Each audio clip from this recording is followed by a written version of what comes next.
We're going to start with the AG. Can you flag the agenda for everybody to see, Lubabalo?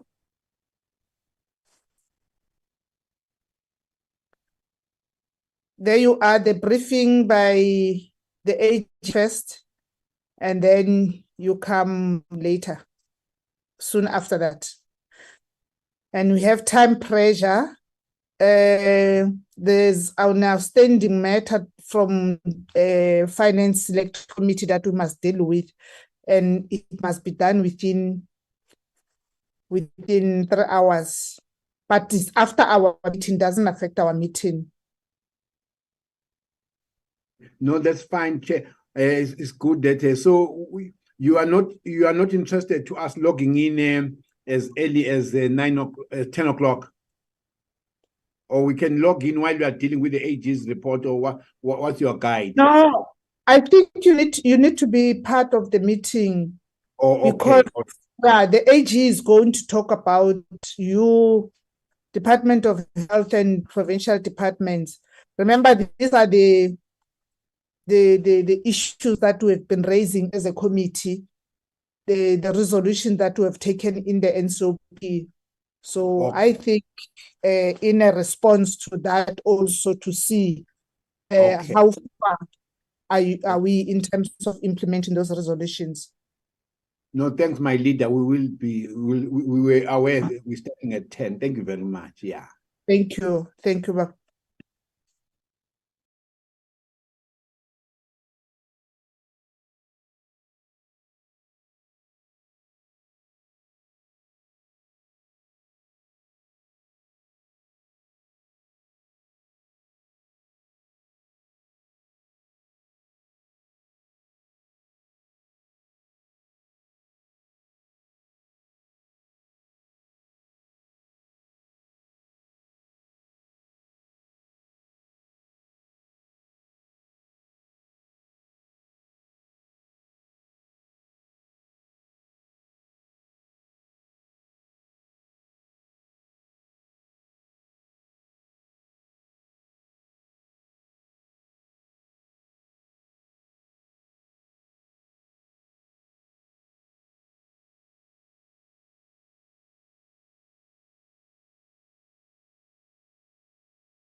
Hey.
Yeah, I'll just tell them that we need to deal with the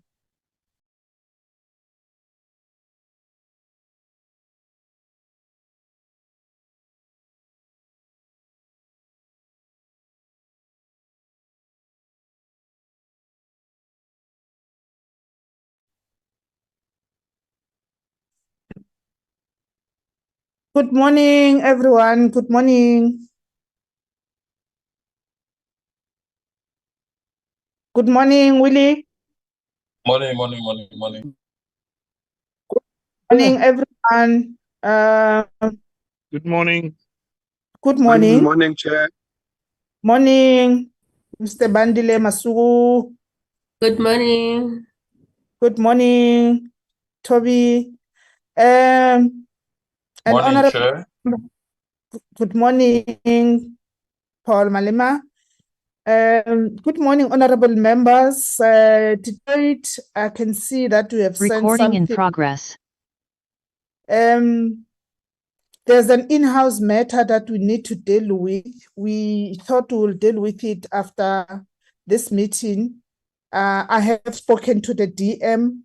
The AG, please, my apologies. Can we allow the committee 30 minutes and come back after 30 minutes to deal with an in-house matter?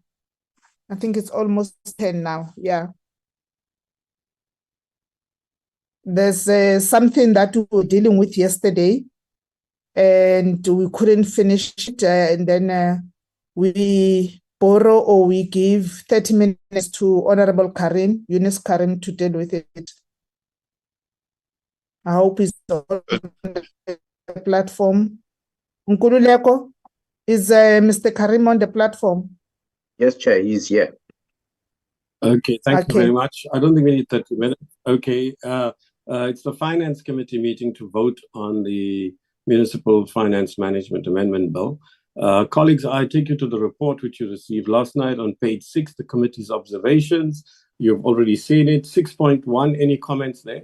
We just note that the submissions have been made by 2 people. We take seriously the Cape Town Municipality one. 6.3, members, please butt in as you feel. If you have any comments on any of these paragraphs. And Luwalo, will you help me with that? If anybody puts their hand up so that we can go through it swiftly, so we take the minimum time as we've agreed to process the bill in this way. And we more or less finished with the bill. So 6.3, any comments? We're simply saying that the majority in the committee, note Dennis, agree with this. The interpretation of the constitutionality, the same applies with the interpretation at 6.4 and 6.5. We note in particular even SALGA which usually jealously defends the powers and functions of local government, has not objected to the bill on those grounds. 6.6 on the proposed, we've covered that plentiful. 6.7, any comments? That's just an observation, that's general. 6.8, 6.9, any comments, colleagues? 6.10.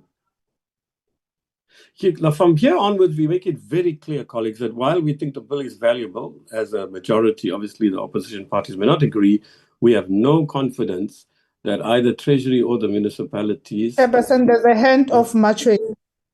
Yes, hello? Yes, do come in. There's a hand up from Machwe. Come in, please. She doesn't want to come in, so can we move on, Chairperson? Yeah. I came in, apologies, Chair. Yeah. Yes. Yeah. I'm Machweni from National Treasury. I just noticed that on 6.8, there is an error in referencing the section from the bill. They indicated section 93A. It should be section 9A, subsection 3. Yes, okay. Yeah, okay. That was an error on the top of the staff. Yeah, I didn't actually cross-check those parts of it. Yes. Okay, that's fine. Then we go on to 6.12. Thank you for that. 6.12, any comments there?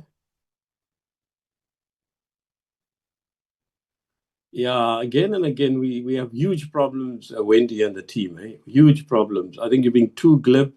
We feel you're being too glib in your responses to us.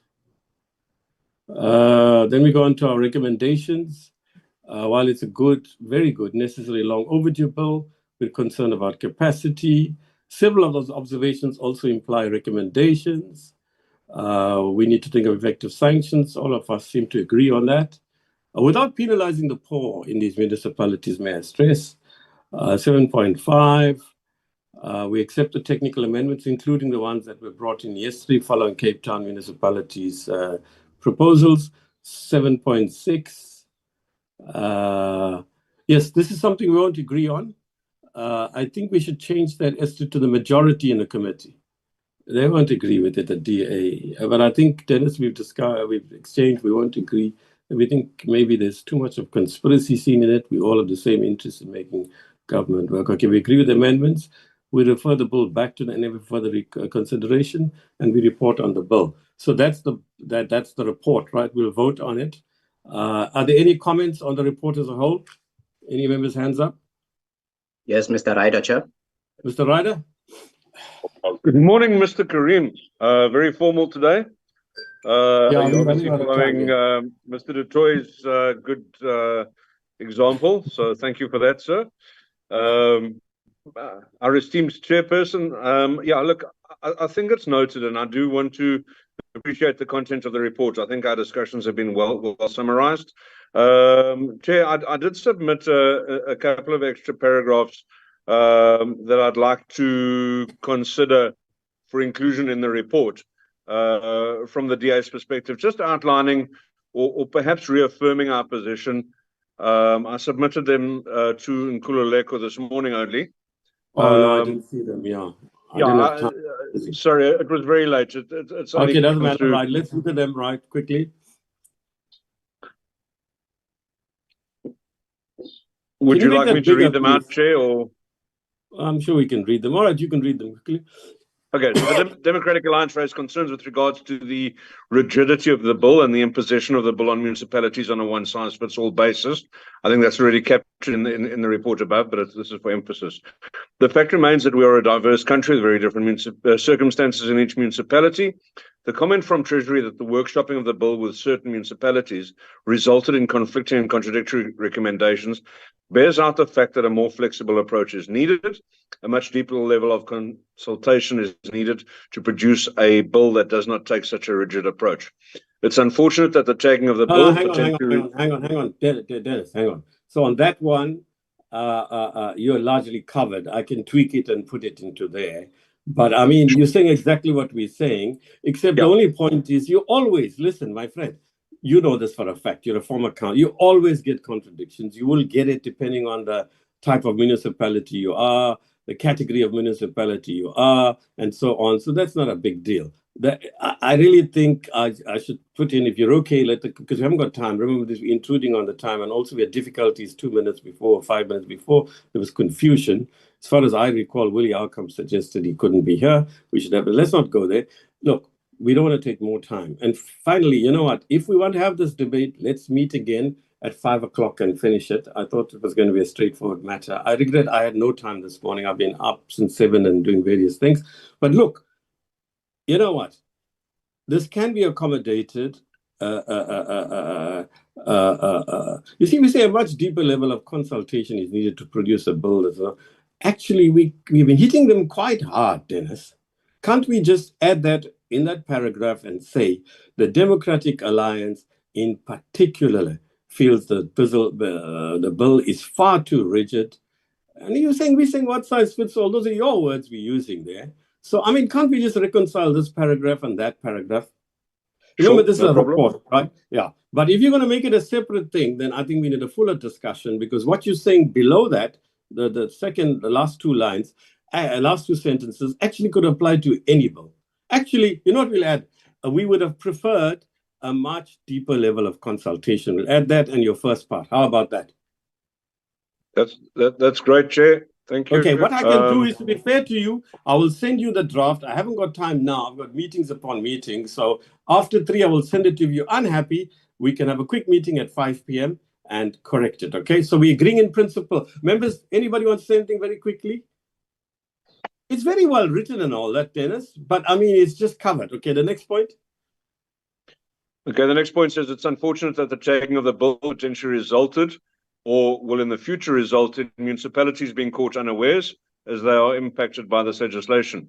With their many pressing focus areas, it's entirely possible that a municipality may consider that a Section 75 bill to not impact them at all and to therefore not interrogate the contents closely. So I do think that the tagging of the bill may have been a bit of a red herring, and it remains my contention. Okay, right. So can I soften that a bit and say, it's really tough. Just say that the DA persists with its view that this should have been a 76 bill. We said we agree. We'll say the majority in the committee agree, right? And suggests that municipalities may consider Section 75 bill not to impact on them and not abide by it, something like that. So we can cover your point. Is that okay? Thank you. That's fine. The next paragraph gets to that as well. It says, it remains the contention of the Democratic Alliance that the bill is incorrectly tagged. Yeah, but you covered it earlier. Impacts directly on the ability of a municipality to operate independently and limits or regulates certain powers and functions of the municipality. So, yeah, included. Okay.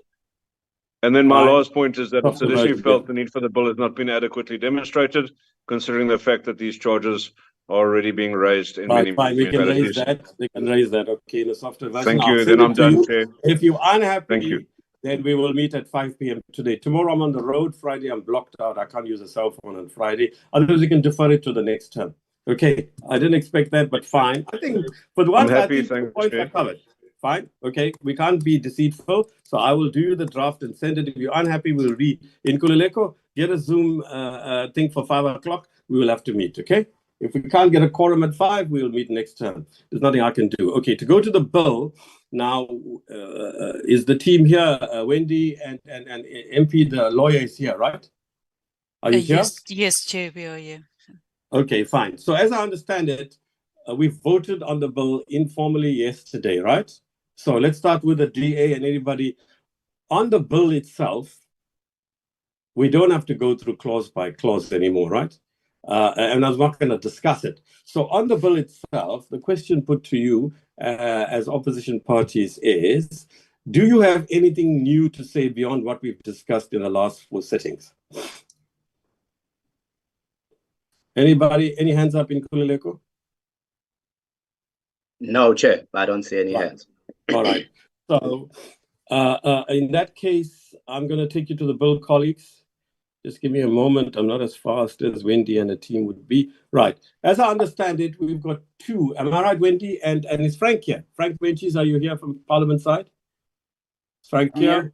I'm here. Yeah. I'm here. So the way we go through this now, as I understand it, is we got to go through the bill as it is, and then look at the set of amendments that have come. Is that correct? Because it's 75 bill, right? On a separate page, they've got the amendments. Yes, Correct? yes, Chair. The amendments don't go into a C list or anything like that. That's They right. go into the report to say these are the proposed amendments. Fine. Okay. Right. So then it goes into the report itself. Or do we attach it to the report? Yes, you can attach it to the report. That's what we're going to do. Fine. Yeah. Okay. So now we're going to go swiftly through the bill because we've been through it, right? Will people butt in? Because there's no need to put your hand up. And so it makes the process faster and it intrudes less. Because in fact, everything was done. We could have voted on this thing yesterday, quite frankly, but for the report. Okay. So firstly, on the definition and interpretation, we've been through this, right? And quite frankly, there's very little there unless something new comes up. So I take it there's nothing there. On clause 2 as amended, clause 3. Anything on clause 4? We're on page 5, colleagues. Amendment of chapter 3A. We go down to all these amendments, right? Down to page 9. 9F is there, 9G, 9H. And then we're doing bulk and engineering services on page 9 now. Dispute resolution, the delegations, financial misconduct, amendment of section 10, amendment of legislation and transitional provision, substitution of the long title. Then we go on to the development charges and the short title, right? And then you got the schedules, obviously. And we've mentioned what we have yesterday, Wendy, about Parliament's capacity to check all the cross-referencing, and we take it that it's done, right? So we first vote on this bill, and can we have a mover?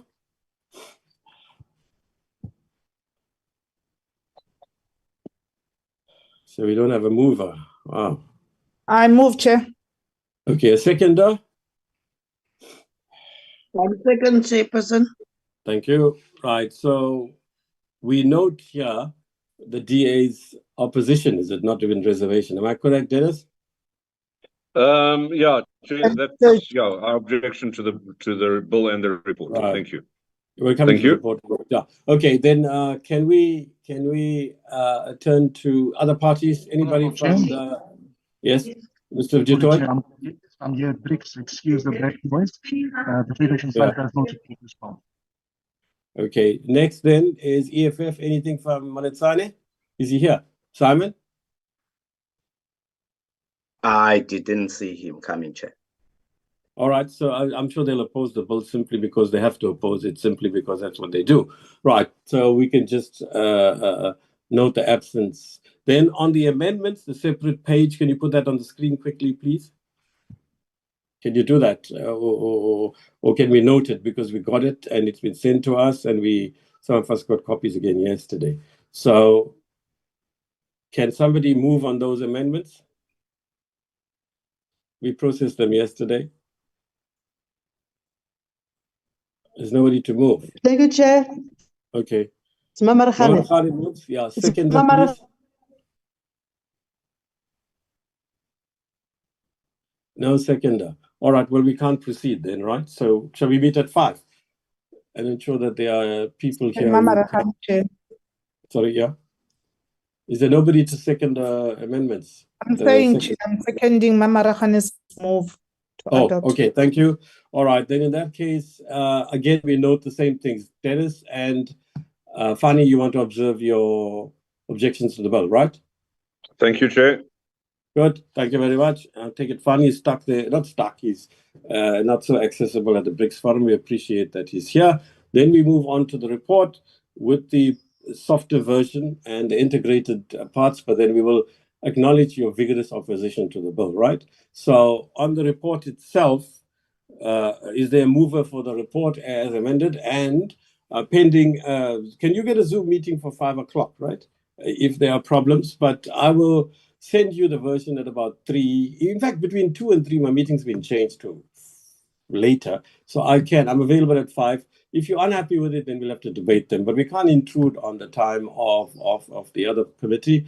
And there seems to be a misunderstanding of what we agreed on yesterday as it is. So it's enough that we took so much of time. We don't need the whole half an hour.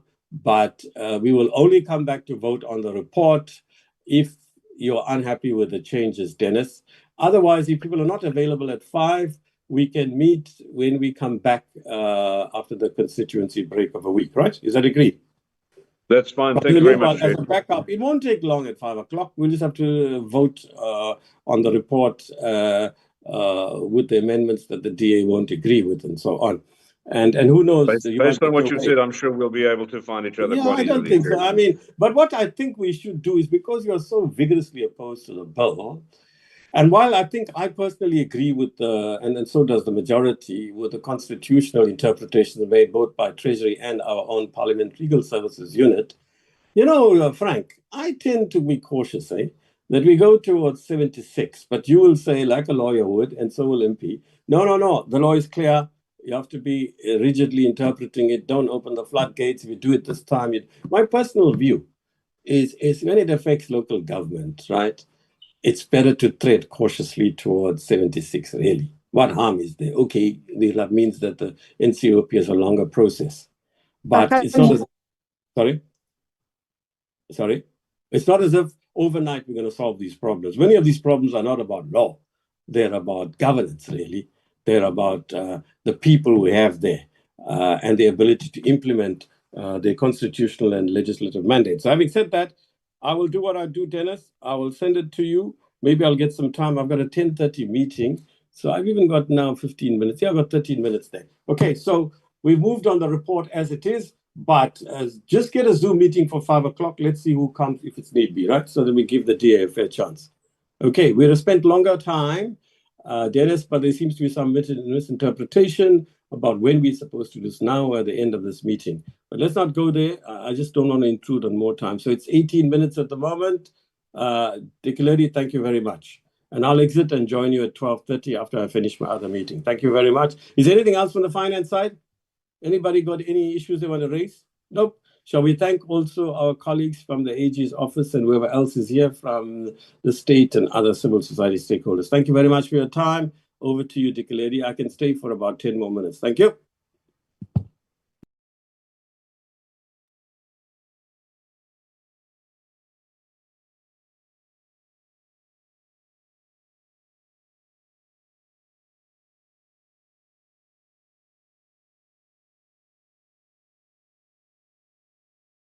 Hello, Chair.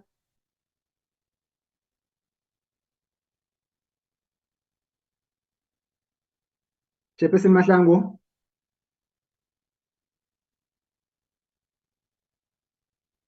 We seem to have lost Mr. Notat.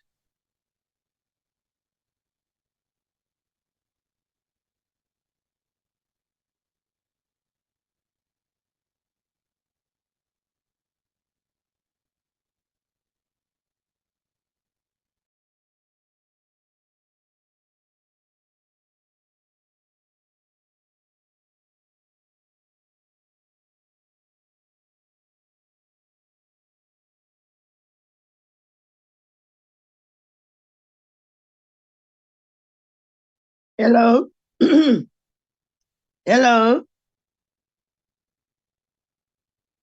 Hi, Miss Moss. Is our meeting not supposed to start also 10 o'clock? Come again, ma'am.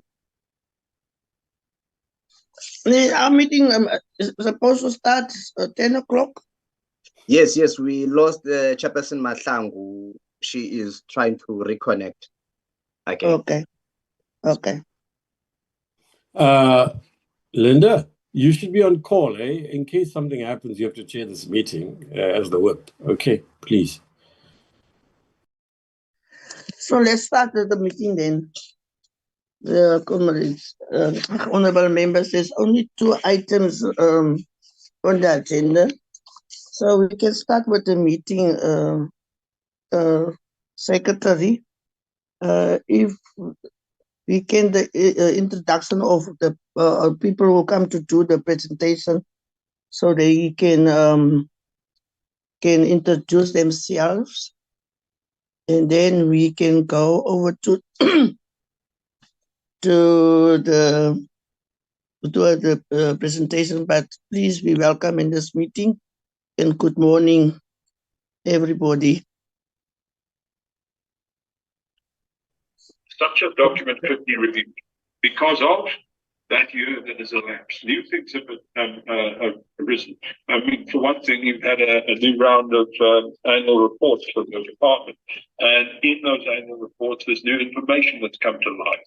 So I would always then say, let's have a chat about whatever updates. Apologies, honorable Who's members, speaking about here that in glitch. Thank you, Honorable Moss, for standing in for the chairperson. I'm still trying to get hold of the chairperson, but in the meantime, I think I can proceed with the issue of apologies.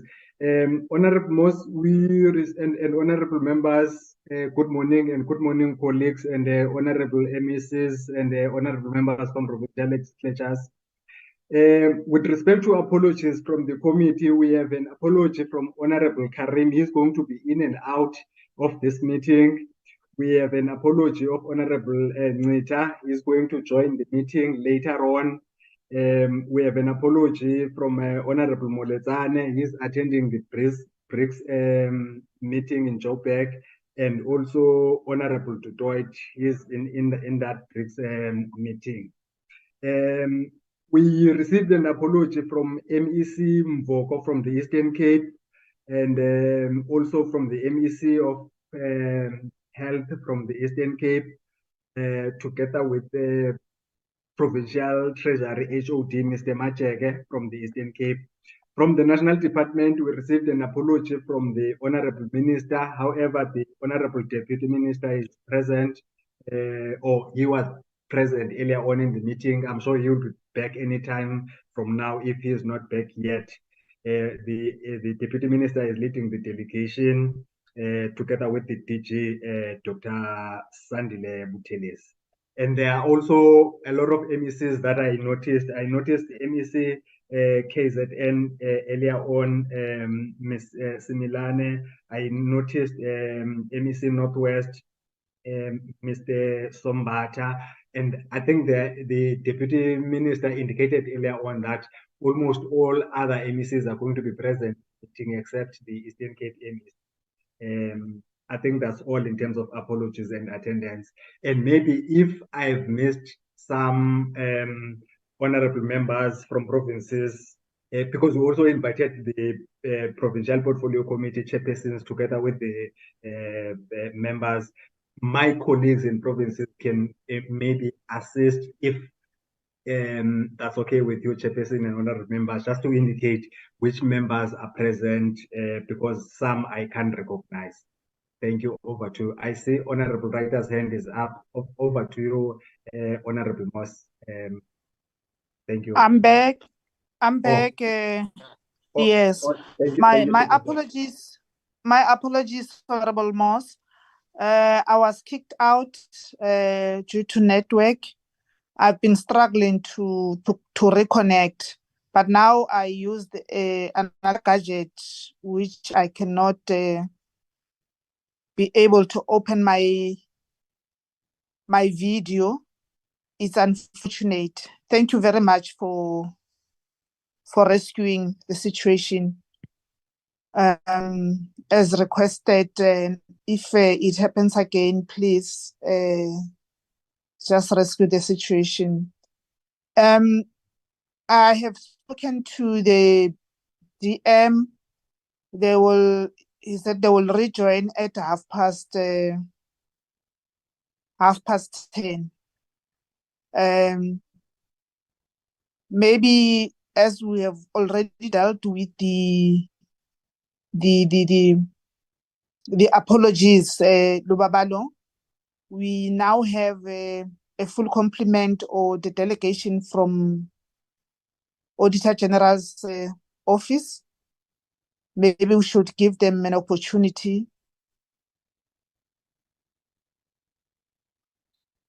They're still on the platform.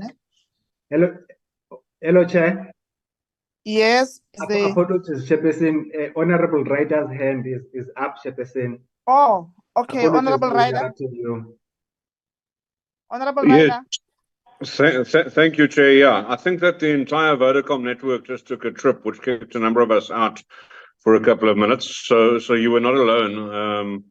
It restarted my entire house, including the TV. But Chair, yes, just in response to the committee secretary's request, I wanted to acknowledge the Honourable Mr. Paul Malema, who is the chairperson of the Finance Committee in Gauteng, and to welcome him to the meeting and acknowledge his presence. Thank you very much, Chair. Thank you, Honorable Ryder. That's good of you to take the opportunity and welcome your colleague, because you both represent Gauteng. Because of this connectivity, I couldn't check mine. If Honorable Sasekan Manzini, Honorable MEC Manzini is here on the platform, Honorable Hlophe, is she here? But I think overall, I have to welcome all the honorable members, the chairpersons, the MECs from provincial treasury and the MECs from provincial health. All of you who are here, you are most welcome. And the request, which I have apologized on my behalf when I started joining using this gadget, is that we have a full complement here of the media, because I think the subject that we are dealing with today is very, very, very important, is of the interest of the country. You will be requested, if the connectivity allows, please, honorable members, open your videos. I unfortunately cannot open my video, but I'll keep on trying to reboot my Mac so that I can lead by example. But for those who can't, will understand, and please indicate. It will be appreciated if you can open your video as and when you speak, and let's keep our mics muted. Is the DM back on the platform? Lubabalo? 26. Morning, Chairperson. Is the DM back? Not yet, Chairperson. Not yet, Chair. Okay. Let's hand over to the AG's office.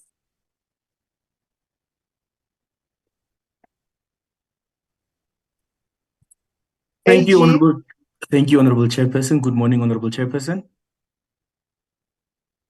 Am I audible?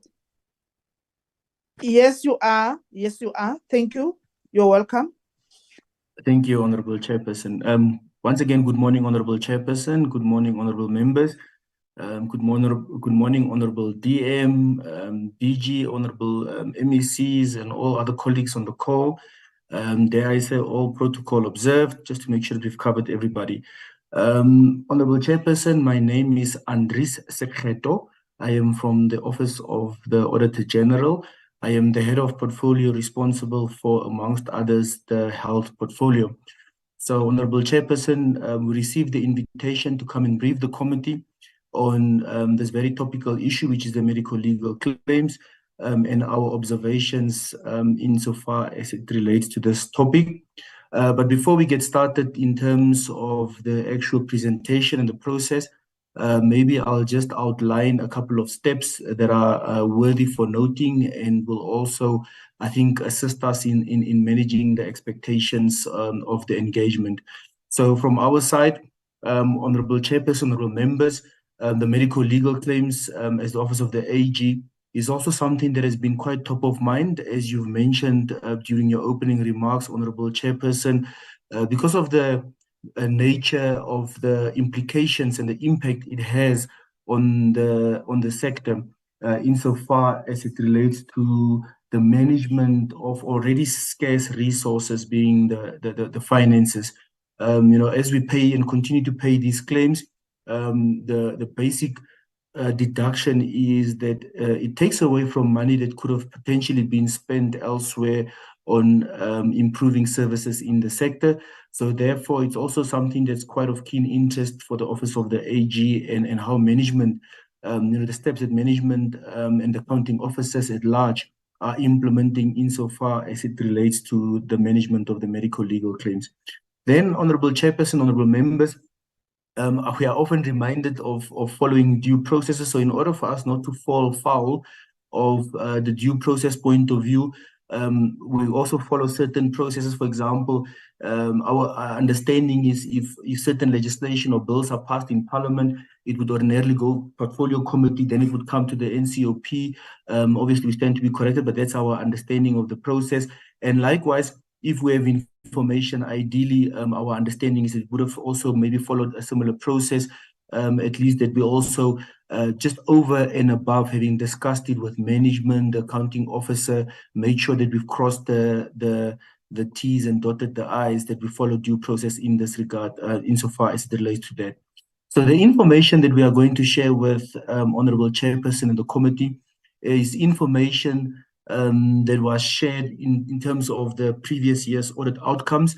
The current audit processes were recently finalized, so there was some follow-up work that was done on this topic of medical legal claims. But because the processes of tabling, those processes have not been finalized yet, we can only therefore talk on the latest follow-up work once the tabling processes have been finalized. So I hope that's acceptable. But nonetheless, Honorable Chairperson, honorable members, the information and the themes that we will share with Honorable Chairperson and honorable members will still be of value, because it will still create the picture in terms of the key messages that we would like to convey and transfer over insofar as it relates to this management of medical legal claims in the sector. So once we have finalized the tabling, well, when I say we, I mean the relevant departments and the portfolio, once they have finalized the tabling of the current year annual reports, and all that information has been made public in terms of the BRRR processes, we shall then close the loop with Honorable Chairperson and the NCOP insofar as it relates to the presentation on the follow-up work that we did on the medical legal claims. So I hope that's also acceptable, Honorable Chairperson and honorable members. I thought let us just quickly highlight that as a point of noting. But the information that we are going to share, we trust that there will still be some value in it. The team will leave a couple of pockets and nuggets, trying to focus on the root causes of what has transpired in this particular space based on our observations. Then, Honorable Chair, honorable members, we would also request and appreciate if as we present, Honorable Chairperson and honorable members, always keep in the back of your mind that because of the timing, there could be some interventions that management is doing in the background, that as the Office of the AG, we work with information as at a particular point in time when we were doing the audits, when we were engaging with management. So if there are differences between some of the information that we may have submitted and management will be in a position to explain what has been the movements and what they have done to the information, so that they affect whatever changes. We appreciate actually and acknowledge the fact that they are also in the background doing whatever they can to try and sanitize and clean up the information and make sure that the data we are working with is the most updated data. So, like I said, just bear in mind that our information was submitted to us or received from management at a particular point in time when we were busy conducting our audits. Then, Honorable Chairperson, I am also supported by a well-capable team of AGSA officials. I am going to ask them, as per instruction from Honorable Chairperson, that they also switch on their cameras as they introduce themselves, so that Honorable Chairperson can put a face to the names that will be doing the presentations and assisting us with regard to answering questions, and also just being here in support of this particular engagement. With your permission and indulgence, Honorable Chairperson, I'm going to ask Tabero Musisinyane, who is the acting business unit leader for the unit that does the audit of the health portfolio in the Office of the AG, to to quickly switch on her camera and then also introduce the rest of the team members. After that, we will hand back to Honorable Chairperson for any opening remarks. If not, then the team shall proceed to then do the presentation after they have introduced themselves. Thank you, Honorable Chairperson. Tamara, over to you. Thank you, Mr. Kheto. Good morning, and Honorable Chairperson, honorable members, Honorable DM, the MECs, the all protocol observed on the call. As introduced, my name is Thabelo Msisinyane. I'm currently the acting business unit leader in National D, which is one of the units within the AGSA that's responsible for health, mainly the national department, but also working in collaboration with the provincial departments. With me this morning, I'm hoping my team is on the call because they had to step off. But with me this morning, maybe they can just switch on the videos and wave. We have Ms. Mule Tipe, who is the senior manager responsible for the National Department of Health Audits. I don't know if she's on the call as well already. If on the call, she can just switch on the video and wave. We also have Mrs. Marika Snehans, who is part of our performance audit unit. They help us with some of the technical parts. She works together with the health specialists, along with the specialists on the call. They assist us as to some degree we do understand that we are auditors. So they then assist us with the technical part of the health sector. I'm not sure if my other colleagues are on the call. We're supposed to be supported by Ms. Melisu Mhlongo, who is currently the acting deputy business unit leader from National Team. Hoping everyone on the call, everyone else, Honorable Chair, will let you know if any of our members is on the call. Oh no, sorry, Chair. We also have our colleagues from the office that work closely with the committee that's also on the call. Thank you, Honorable Chair. Back to you.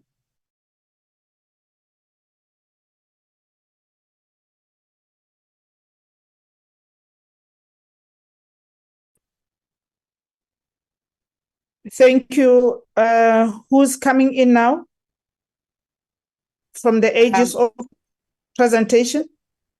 Honorable Chair, Anders has said if you are going to have opening remarks, you can speak, else we can start with the presentation. I'll take the guide from you, Honorable Chair. Okay, I have already handed over to you, and in our I see you, Luabalo, in our opening, before you come in, Luabalo, we need to have an understanding, and we are really happy that there's this cooperation between ourselves, the AG, and the departments, as I said before, because we have been raising this matter in our report to the NCOP, the House. Recommendation and resolutions have been taken. So this is a follow-up as we are trying to follow up on issues that we have presented them, if there are improvement or not, and where will we be able to intervene. Lubabalo, I saw your hand was up. Thank you, Chairperson. Thank you, Chair. I hope I'm not going to disrupt your meeting. Chair, I was thinking of advising that maybe because has been this gap, that maybe you can utilize it to give the Deputy Minister an opportunity to introduce his team just a few minutes, and then we'll take the age presentation. Thank you. Is it now in? Yes, Chairperson. We'll do okay, it. Dr. We'll start our presentation as a department, please. Yes, let's allow AG to continue, and then when the department comes in, led by Dr. Jobo, the DM, he will then talk on that one. Over to you, AG. Thank you, Chairperson. Thank you for the guidance in that direction. The team shall therefore now continue with the presentation submitted. And once again, thank you for the opportunity. Over to you, team. Thank you so much. So the way we are going to present this morning, I will do the first part of the presentation, and then I'm going to hand over to my colleague Marika to do the remaining part of the presentation. So as Mr. Skato has said in his opening, I think the health sector is one of the sectors that over the years we've really done a lot of the focus areas over and above the work that we do in the financial statements or the work that we do around the annual performance report as well as compliance. This is one of the sectors that we've really worked well over the years in looking at other focus areas over and above the traditional ones that we look at. And we've released a number of reports, some to the public, some we've only then released to management. And for us as the Office of the AGSA is to demonstrate the willingness for us to work with the health sector in order to support them as they have this big role of service delivery. So over the years, we've done it, and medico-legal claims is also one of the focus areas that we also started looking at it. I think, if I recall correctly, we started back, I think in 2021. And I think one of the triggers then was that was the year that was a significant payout that we saw. And from our side, we started the work for looking at a financial viability of the sector, because our concern was really, we do understand that the sector, with the budget that they have, they need to stretch it to ensure that they then render the service to the public. So our concern really was trying to understand that these other area where they are paying money towards, we really worked with them, because we worried that maybe that is money that was supposed to be utilized for service delivery, but now it's going towards the medical legal claims. So that was the first year that we picked up the medical legal claims. And then that first year we did high level procedures and trying to understand the impact. So the year that followed, which is the prior year, which is the one we are presenting today, we then really worked a journey with the department to try to understand and unpack what the impact of the medical legal claims is on the sector. So we then went back to the MTSF, which is also one of the slides that I'll present, but I'm just doing high level feedback, where we looked at what is the sector doing around addressing the challenges of the medical legal claims. And then we then looked at some of the focus areas that we'll discuss on the slides to try to assist the sector in dealing with this issue that we have. So I think that is the reasons that we're going to be presenting in the slides that follows. So my starting point in all our presentation, we start with the mission, the vision of the organization. I'm sure the honorable member, chair, and the members are familiar with it. But what I really want to highlight from this is the fact that our role really is to enable oversight, accountability, and governance in the public sector. And we do this by auditing and partnering with our auditors. I think we've really been intentional in the audit to say, I mean, a lot of the times people see auditors as those that come with a stick to try to show them what went wrong. But we've really, with this sector, journeyed with them to ensure that we work together towards achieving the bigger goal. Please move to the next slide. So as part of the 2030 strategy that we have in the organization, to ensure that we work together with the sector and all the role players, we have what we then term the accountability ecosystem. And this ecosystem mainly is to really recognize the fact that as the Office of the AGSA, we really can't do this job on our own, and to recognize that they are role players within the ecosystem, that if we work together, we are able to find ourselves getting better outcomes for our country. So the ecosystem really on the left starts with the leadership and the decision makers. So we are saying as the Office of the AGSA that it starts with the officials on the ground. As they discharge their duties on a day-to-day basis, they have a responsibility of ensuring that they discharge their responsibility according to the rules, regulations, guidance that's available over and above the public finance management Management Act regulations that's there. But we are saying it then goes beyond that to other regulations that they might have in the environment. We then say it then moves to senior management, the accounting officers that are supported by the Internal and Audit Committee, and as high as the ministers and the MECs. So over the years as well, we've really also worked well with the internal audit, because we recognize that they also have a significant role to play as internal audit in supporting the accounting officers in this role. On the right, we then have the oversight, different committees, where we are then also recognizing the national and the provincial leadership teams, but also we are recognizing other government departments that either have a responsibility from a regulatory point of view or from any other support that they may have. We are looking, for example, at DPME. There's a role they play as well in your in the annual performance reporting frameworks. We also look at National Treasury in some of the legislation. So we are also saying they also have a role to play in supporting, at the end of the day, overall government. In the middle, it's us as the Office of the AGSA. We are also acknowledging that we have a role to play, and in our responsibility, we then committed to say we are going to relook at the process of our audit, because as I said earlier, ours is to ensure that we are partners in this journey.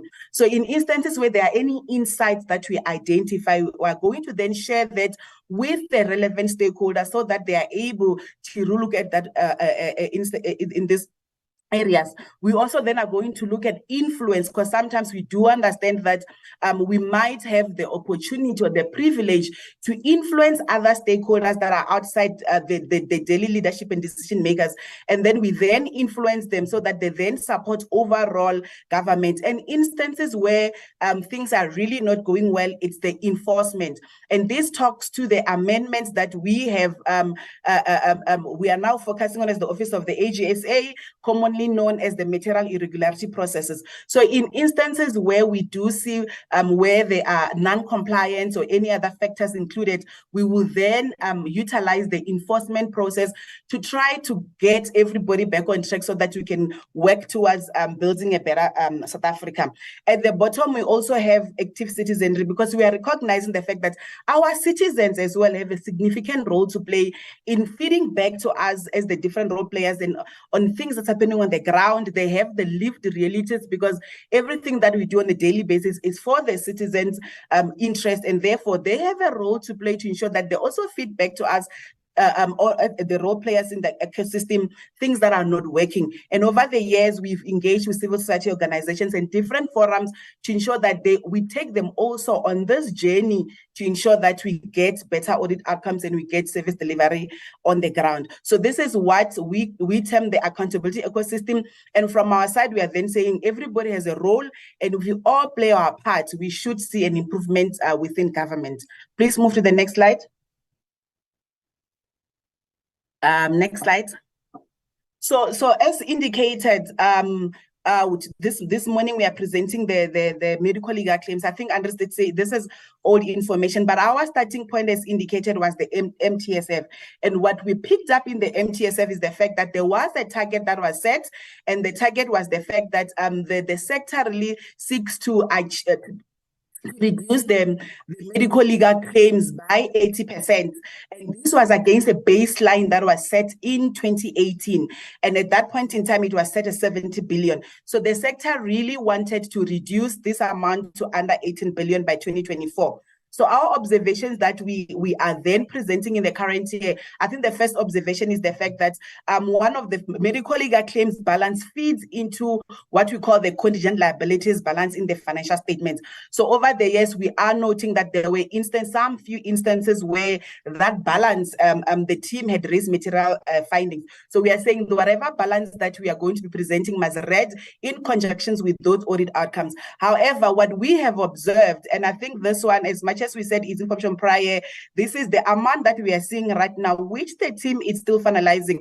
I think as at 2023, the balance was sitting as cumulatively approximately 77 billion. And our observation is the fact that we realized that as much as the sector wanted to reduce this amount, over the years, this amount has actually increased significantly. we are aware the fact that there's a lot of efforts that management and the sector has put in place to try to reduce the amount. And hence, in the opening remarks, Mr. Schato did indicate the fact that we do know that the sector is sitting around to see how can we consistently report this figure? What are the processes can we do to make sure that the number that we are reporting is fairly accurate? But I think the observation overall, with the work still being done, is the fact that this number was not decreasing. And I think we did note the fact that over the years, there's other interventions the sector has done to make sure that they then reduce this amount. I think this balance also must also be read in conjunction with the fact that when we look at the amounts that has been paid over the years, it's still significantly lower. However, we are concerned that the amount is still high, even with the work that the sector is doing. What we have also noted from an NDUH perspective is the fact that they then appointed a service provider to develop and implement a case management system. And this system was supposed to assist management with how to manage the medical legal claims. There's a slide that I'm going to sort of give a feedback on that system. And also we do understand the fact that they were in a process of developing a policy and legal framework to assist with this medical legal claim. So from our side, we are recognizing the fact that the sector is doing something about this medical legal claims. It's just that there are other challenges that they had. One of this, which is that the fact that they really experience a significant increase in these claims over the years. Please move to the next slide.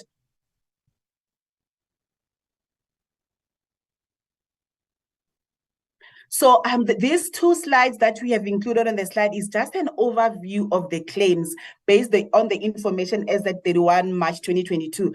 I won't dwell more on the slides because we have included them for completeness purposes. But basically these two slides were indicating where the pressure points are, in which provinces the pressure points are, and how much the claims have been. I think with the data that we have, we are seeing a slight change, but at that point in time, we were concerned that there were some provinces that were really had a number of claims. With the data that we're seeing, seems like the number of claims are reducing, and we really think it's because of the effort that the sector has put in place to try deal with the slides, to try deal with the claims. I want to please move to the slide around the NDUH interventions. It's fine, you can skip the slide. So in the prior year, when we were reporting, we had recognized that the NDUH had done some work to ensure that they support the sector with the reduction of the medical legal claims. So they had included in their APP 2 indicators that they had targets for, and they were aiming to really ensure that they get them off the ground to support the sector. And the two indicators are on the right, which is the indicator around the policy and legal framework to manage medical legal claims, as well as the case management system that I just referred to. So unfortunately, in the prior year, as at 21-22, we had reported the fact that the NDUH had not met those targets because they had cited a number of challenges within the process. In the current year, I stand to be correct, I think they are still, even though they made some progress, they're still not where they've wanted to be. One other thing that we saw the NDUH do is to put together service providers to assist with these claims. I think when we look at what happened, they realized that some of these claims, if they don't unpack them, there could be a possibility that some of them could not be valid. So they did put together service providers to assist them to unpack some of these claims, to ensure that even though when they do go ahead with these claims, at least they know they are valid claims. At that point in time, they had a budget of about 100 million, which is between the province and NDUH, and about 93 was paid at that point in time. What we did see as well, the fact that the sector started benefiting from this project, and therefore they started unpacking some of the claims, and instead of just accepting some of these claims, they started unpacking and were able to then deal with them. So I think what message that we are saying on this slide is we did see the efforts that the NDUH has put in place to ensure that they then support the sector in dealing with this claim. However, we did note that there were other challenges. If you look on the right around the case management system, where they did enter into a contract to develop this case management system to assist the sector. However, initially the uptake was slow. I think that the team can help with the status update right now, and this was because of some of the challenges they then experienced within the case management system that I know the sector is dealing with right now. Please move to the next slide. This slide is the status as at 31 March 2022, where we were noting the fact that even though there were challenges with the case management system, some provinces really had alternative ways of trying to manage the medical legal claims. I think this slide, we were reporting on the fact that there are provinces that were still using spreadsheets, and we did raise the challenges with spreadsheets because then there could be challenge the data, but we also did recognize that there were other provinces that had their own system they were using. And for us, we really commended management in the provinces that even though there were challenges on the overall system, they were at least finding other ways of dealing with the program. What we did highlight, however, that really concerned us was the fact that if NGOH paid for a system that was supposed to utilize the provinces are not using it, it could possibly result in fruitless and wasteful expenditure. In the update that we said we'll then be able to tell the committee on how far that process is. But at that point in time, we were just concerned that the NGOH is paying money towards the system and the provinces were not utilizing. So we are hoping the feedback we're going to report is maybe the challenges has been resolved and there's better uptake. But I think we really commend the sector for finding alternative ways because the system was not working for them. Let's please move to the next slide.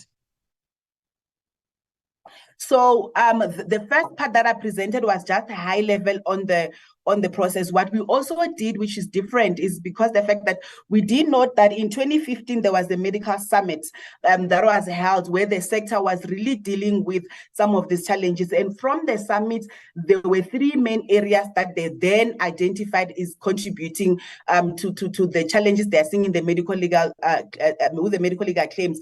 What we did to support them, we then focused on the management part and the administration of the claims themselves.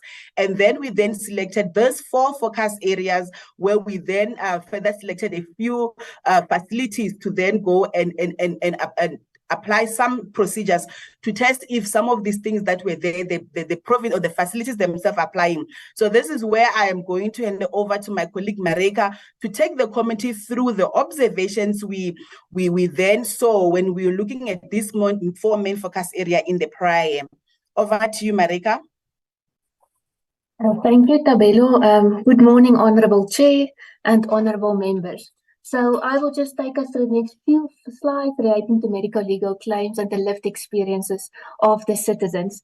Tabelo indicated that the Medical Legal Summit was held in 2015, and during that summit, the departments and a number of role players really tried to understand what is the reasons for the escalation. Sorry, Marika, is it possible for you to open your video? Thank you. There you go. Thank you. So at this Medical Legal Summit that was held in 2015, the role players really tried to get to what is the real root causes for the escalation in the medical legal claims, and then also to come up with solutions and interventions that the departments of health can implement to really reduce the medical legal claims. The summit was attended by a number of role players in the private sector, in the public sector, as well as people from the medical field, the legal field, as well as the World Health Organization. And there you will see there on your left-hand side where we are talking to challenges in the public health facilities. After this summit, all the role players put together the national litigation strategy, and in there they identified the challenges and then also what is the solutions or the interventions. So some of the challenges that they identified according to the national litigation strategy is the loss of lives due to medical negligence, harm to the patients due to medical negligence, then also poor record management, and also the lack of sufficient resources in our public health facilities, whether it's human resources, budget, whether it is equipment or medicines or then supplies. And what they are indicating is that some of these challenges could result in or contribute to medical legal claims. And the important things here to note is if these medical legal claims lead to the payment of these medical legal claims, the money are being diverted away from service delivery at our public health care facilities, where it's very important to provide quality and timely healthcare services to our citizens.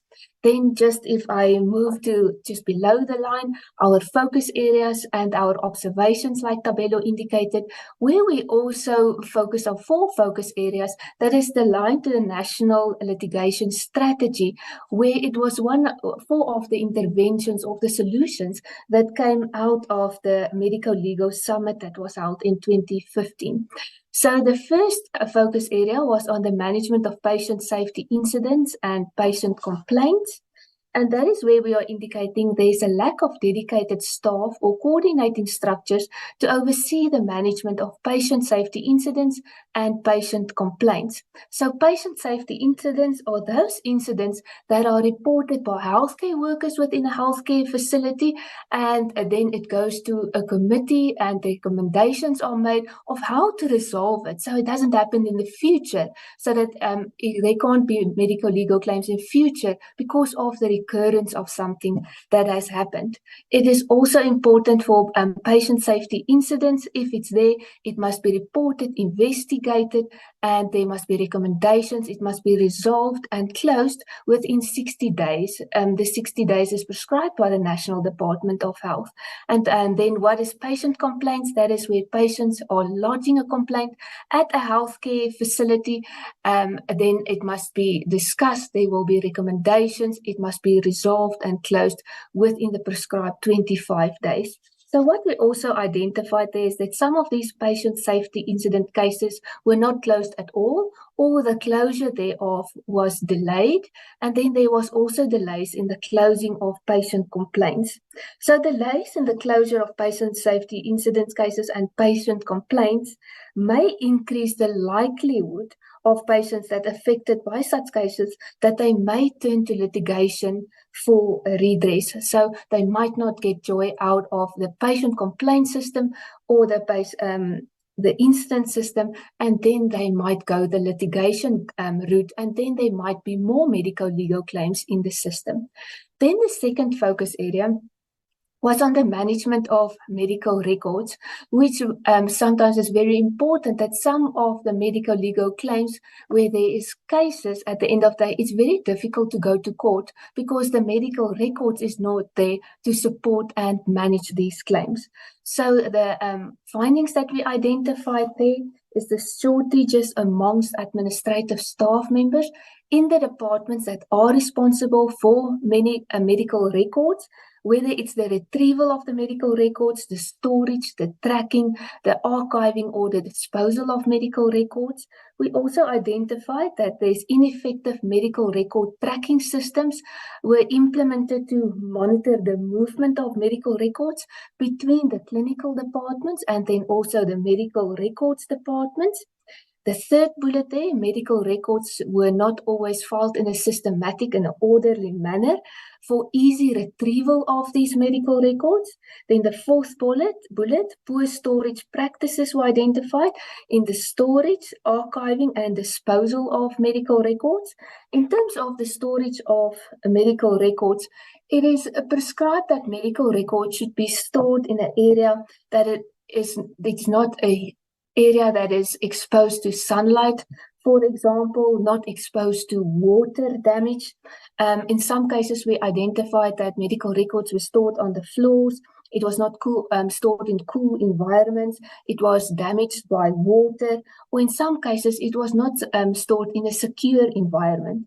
So if medical records are not stored in the prescribed way, it can lead to the loss, the theft of medical records. It can lead to the misplacement of medical records or the deterioration of medical records. And then at the end of the day, if we don't have medical records that are readily available, it's very difficult to fight against medical legal claims when it ends up in the court. Then the third focus area is on the management if I go back to the management of medical records, also we are saying poor practices in terms of archiving and disposal of medical records.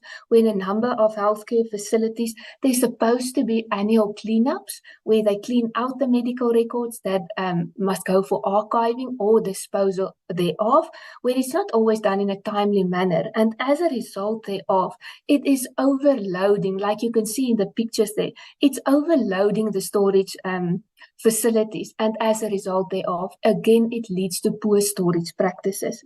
And then the last bullet under the management of medical records, where in some of the provinces they introduced electronic archiving systems, but in a number of facilities it has not yet been implemented. That will take a lot of pressure from the storage facilities and will open up some space for new active medical records.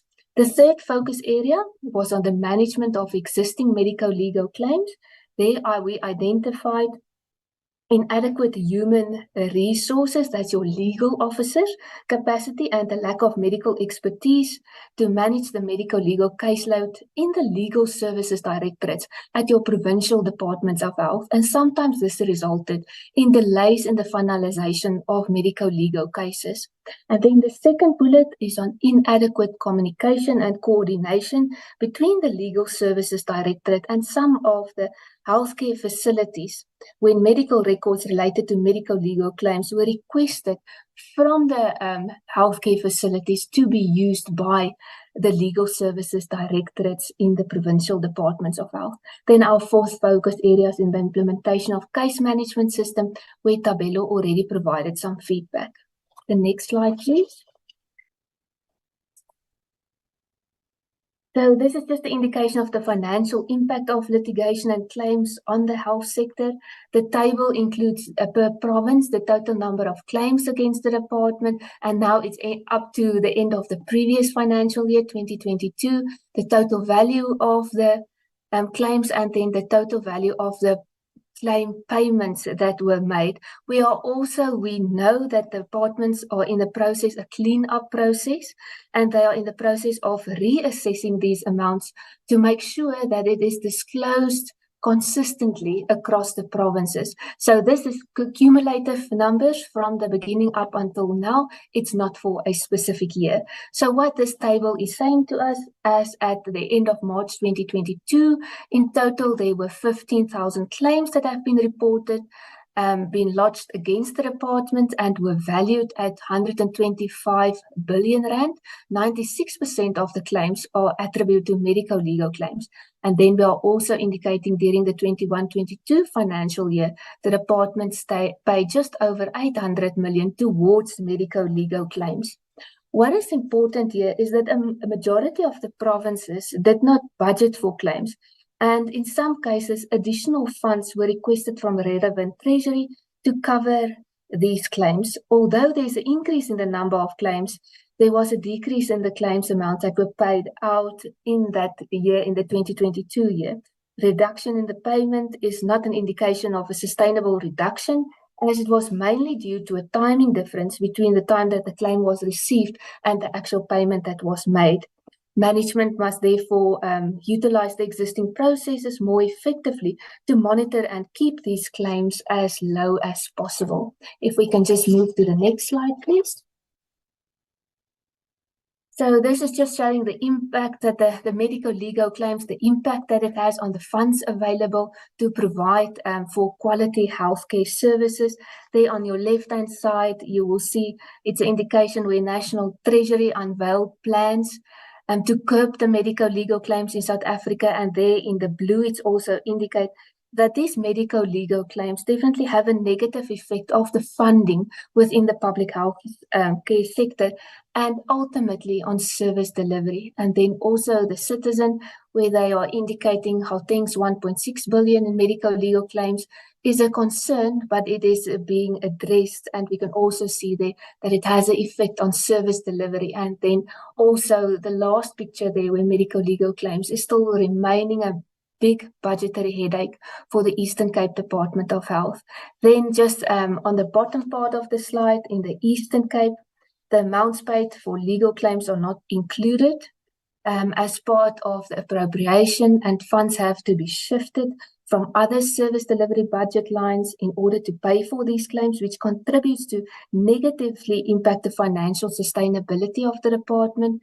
And then also in Gauteng, where it was indicated that funds were shifted from goods and services to pay medico-legal claims, and also in KwaZulu-Natal, the same way there was a high number of medico-legal claims, and the department is under immense pressure in terms of funding to pay these medical legal claims, because it has an effect on the funding that was actually supposed to go to provide quality and timely healthcare services.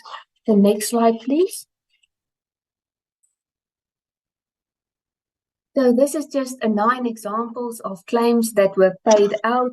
The table indicates the case number. It indicates whether the case was settled out of court or whether it was as part of a court order. It indicates just the amount that was paid, for which facility it was, and then you will see in the last column there is a comment. From the table you will see that for 7 of these 9 examples of medical legal claims that was paid out, it was advised that the department should rather settle out of court.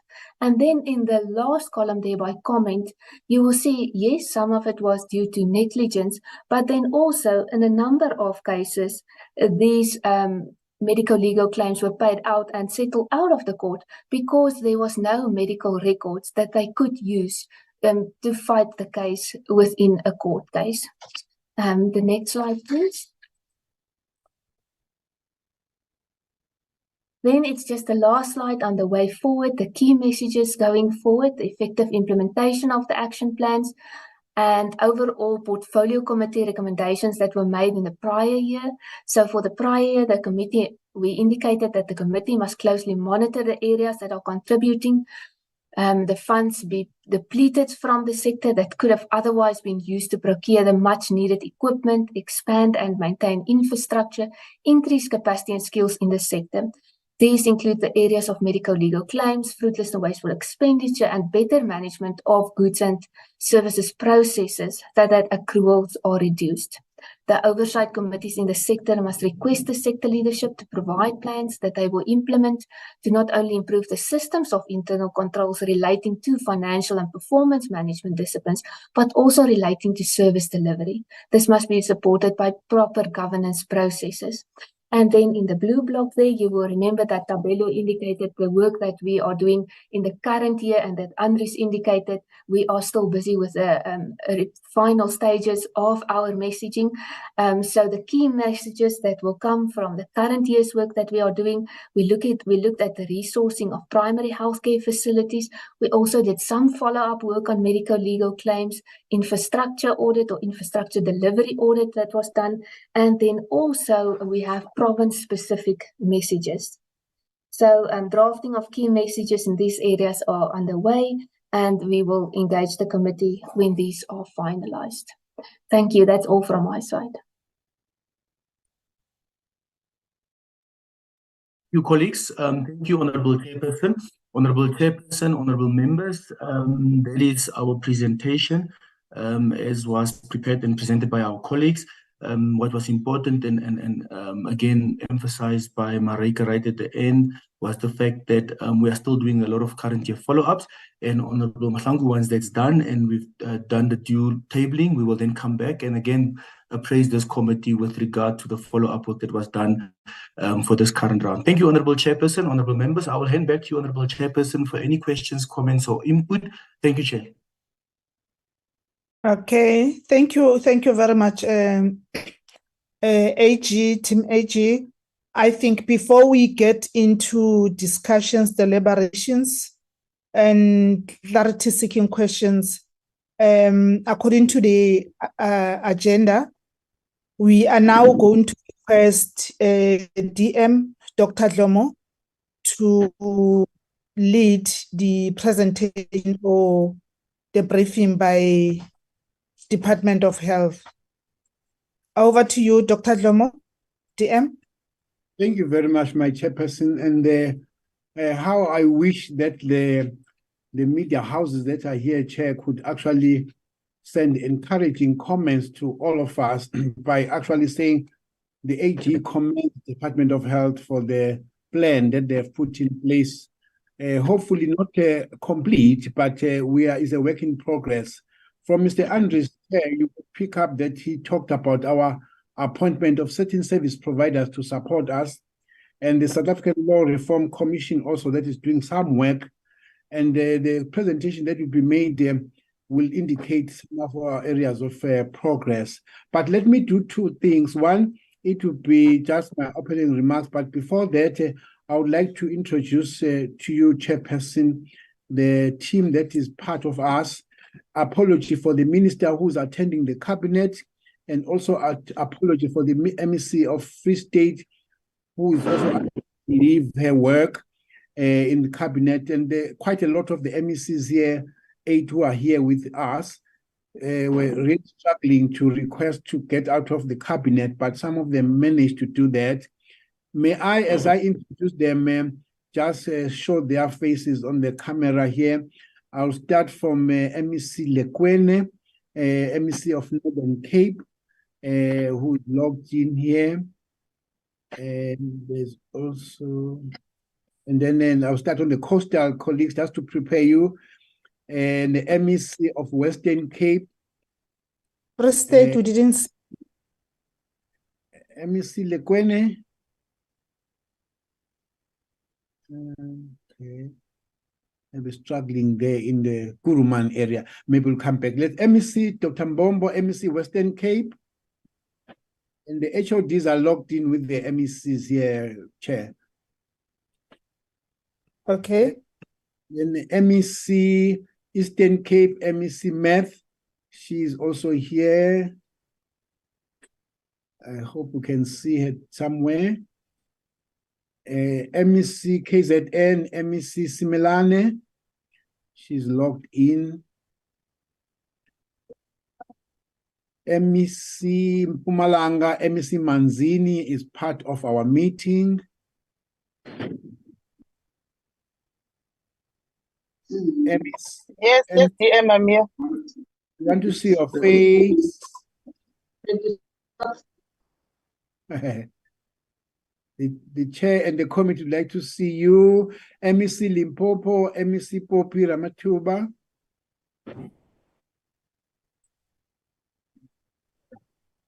Okay, thank you very much. You can also see your vehicle. Thank you. MEC Northwest, MEC Sambata.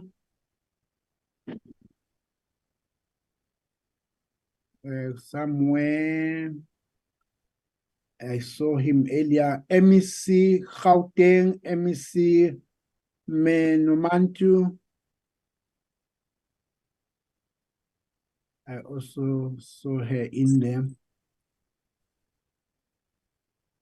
Okay. MEC Northern Cape, I hope we can still see you, because I was aware you are here, maybe just some. Chairperson, let me then continue by saying the apology of the minister has been given because of the challenge of the cabinet. With the HOD, with the MECs that are here, HODs are also logged in. We are well aware, Chair, that the provision of healthcare services is a basic human right as enshrined in our Constitution on Section 27.1 of our country. And the department is striving to fulfill this right. In the past 10 to 15 years, we have witnessed an alarming medical malpractice litigation, which has seriously negative impact on the service delivery, both public and private health sector. And such, therefore, threatens the vision of our government of achieving a long and a healthy life for all South Africans. And I'm aware, Chairperson, that at the time you were also an MEC in a province, you came in and joined and put your hands on the wheel in pushing this going forward. So we have not lost that momentum of doing this work. This is also a threat to the future availability of certain specialties within the health profession, both in the public and private sector. The legal profession has been seen to be targeted by the health sector after the road accident fund was also almost collapsed. Some of these claims are justified, and you can see from the presentation of the AG, which we really agree with their progress report, that they are justified, but others have really been found to be fraudulent, and hence the proclamation by the president to allow a special investigation unit to investigate the medico-legal claims. So we are therefore grateful, Chairperson, that we meet today to make a progress report to you, and we would then be able to say some of the slides, we just got about 16 slides, they overlap so much with what actually has been reported by the AG. So I would like to say this dates back to what Marika did mention, 2015, the medico-legal summit that we had in the country. And from that, there were declarations and strategies that were put in place as to how to move on. And certain provinces here, DG will indicate, have already created multidisciplinary teams that are focusing on these matters as they arise. And we'll therefore also want to say our presentation, Chairperson, will indicate a provision of future medical treatment and what are we doing as a department, and maybe saying, while we are excited, we have started this process, we'd wish to expand it so that we can have many more platforms where such a provision is being done. And therefore, this is we'll end the department's presentation by actually showing that we have done quite a lot on the forensic investigation. However, the report that we have prepared has been requested through the proclamation and also by the SIU to come into the SIU to then link up and make final presentation.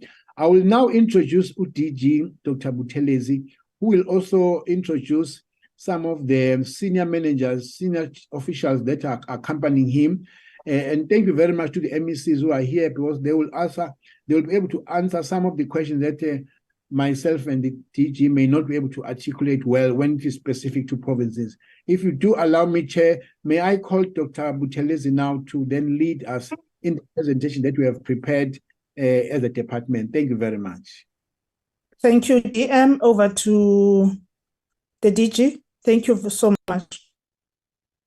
Thank you very much, Honorable Chair, Honorable Members, Honorable Deputy Minister, and Honorable MECs and my colleagues.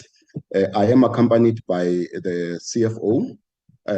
We had to split because there is also public hearings by the Select Committee on Social Services. So the other team has joined there, and they are in Limpopo. I am also joined by HODs from different departments who are accompanying their MECs. So they will be assisting us when we deal with the answers. I will now display the presentation.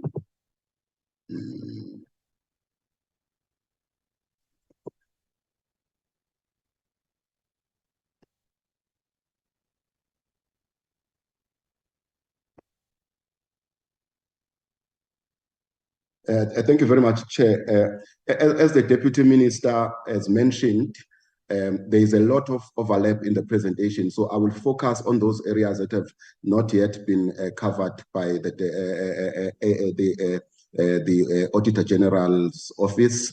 But we wanted just to touch on the litigation strategy and the magnitude of the problem, which has been well articulated by the AGSA. And then we'll spend a bit of more time of provision of future medical treatment, and then the implementation of the court decision, then the South African Law Reform Commission investigation, and the other interventions that we are involved in. So the 2015 summit actually came up with 3 areas, which again have been covered by AGSA. So I will only want to focus on the first one, which is very critical for us, because if we do not address the upstream problems that actually lead to medical litigation, we won't win this war, because by the time it comes to the actual litigation, it's already too late. So one of the things that we're pushing for is inculcating the culture of patient safety and medical accountability through the heads of institutions, the CEOs, the clinical managers, and the whole issue of the Patients' Right Charter, clinical governance, uniform implementation. Critically is the morbidity and mortality reviews. And here the role of the district clinical specialist teams is quite critical, because they were really established in different districts just to address issues of maternal and child health. Then the issue of the ward rounds, which must be done so that there are peer review meetings, and we are able also to discuss every death. One of the things when most of us were still in clinical practice was that every death in a health facility should be discussed by the clinical team to see if there are areas that could have been improved to prevent mortality. Early referral of patients is a critical area, especially in the deep rural areas, and the availability of the emergency medical services to ensure that people get to the higher levels of care at the right time.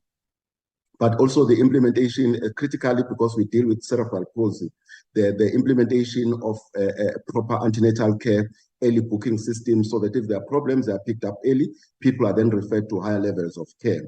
Then, of course, there's strict adherence to standard operating procedures, scope of practice at all times to avoid preventable safety failures. Scope of practice is actually regulated through the relevant councils, either through the Nursing Council or through the Health Professions Council of South Africa, so that people get the right care at the right level by the right or by the properly skilled clinician. Then this has been covered in terms of the administration. I'm not going to spend time, but safe to say that here the major issue that we need to deal with is the proper medical record keeping. And I'm happy to mention that there's quite a lot of work that has been done in this area. Actually, as part of the minister's performance agreement, we hope that by March we'll have the first electronic medical record. It will start with different modules. We think that will be in the right way to start addressing the issues of the missing records. But also, even if they are not missing, we also still fight that the records must be clearly legible and must cover all the necessary, and that's part of the training, especially of medical doctors when they are clerking the patients. Then I'm not going to touch on this. It's been covered very well by the AGSA. We've done the financial years as they've done it, so I'm not going to go through it. And then I want to come to the issue of the provision of future medical services. We all know that in 2019, different provinces were actually requested to identify facilities that can be able to offer future medical services specifically for the cerebral palsy cases. And these were the facilities that were actually gazetted by the different provinces. And one of our targets, I'm not going to read through them, but basically we're saying in these facilities, we've got enough skills and facilities to ensure that if there is a cerebral palsy patient that needs to be treated within the facilities, they can be able to deal with this. As the Deputy Minister mentioned, we are working on increasing this number so that at least each of the 52 districts in the country should have one hospital that can be gazetted as a center of excellence, so that when courts actually request us when we do a public health defense, we're able to provide that information at the right time. Then, of course, the public healthcare remedy, already we're using the Eastern Cape case. We know that this has been appealed, and we're working closely with all the provinces to actually join as the friends of the court. But basically what was mentioned here was that the MEC is supposed to provide all the services, consultations, therapies, surgeries, and other procedures, and also all the supplies, supplements, medicine, devices, or other equipment. This, for us, is very important because the bulk of the money that gets paid to the claimants, almost 80% or above, is for future medical services. So if we are able to deal with that area, we'll be able to actually start to arrest the leakage that we have. Furthermore, the court held that no claim shall lie in respect of lump sum money damages to the extent that any future medical services and medical supplies required by the plaintiff are provided at a reasonable standard at the public healthcare institution. But in addition, we've mentioned that if any of the provinces probably have some problems in putting together enough facilities, we may procure this service from the private health sector, which will still actually save us a lot of money as the government. So it is clear from the court decision that the standard of service must be reasonable and in line with the standards of service and the guidelines that we have on rehabilitation. The above case has just been reaffirmed by the Constitutional Court and other high court decisions that develop a case to enable the state to provide future medical treatment where we are able to show that we can do so.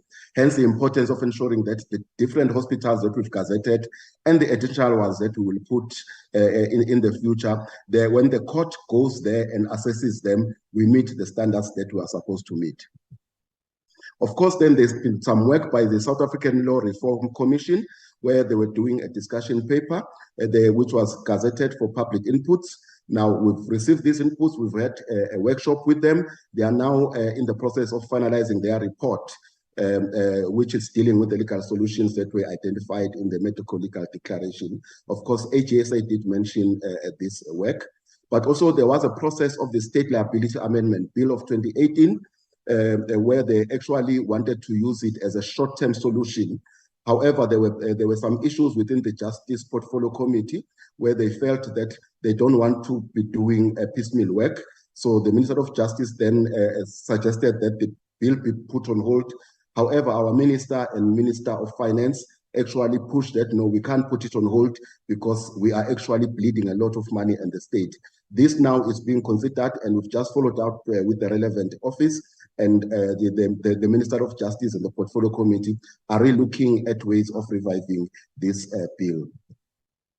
Then the case management system has actually been well covered, which is a system really that assists us a lot in terms of one, you are able now to actually classify the claims and actually allocate them per hospital, but also we are able to actually segregate who are the attorneys. We now know who are the problematic attorneys that are, some of them are actually suing us for more than 5 billion.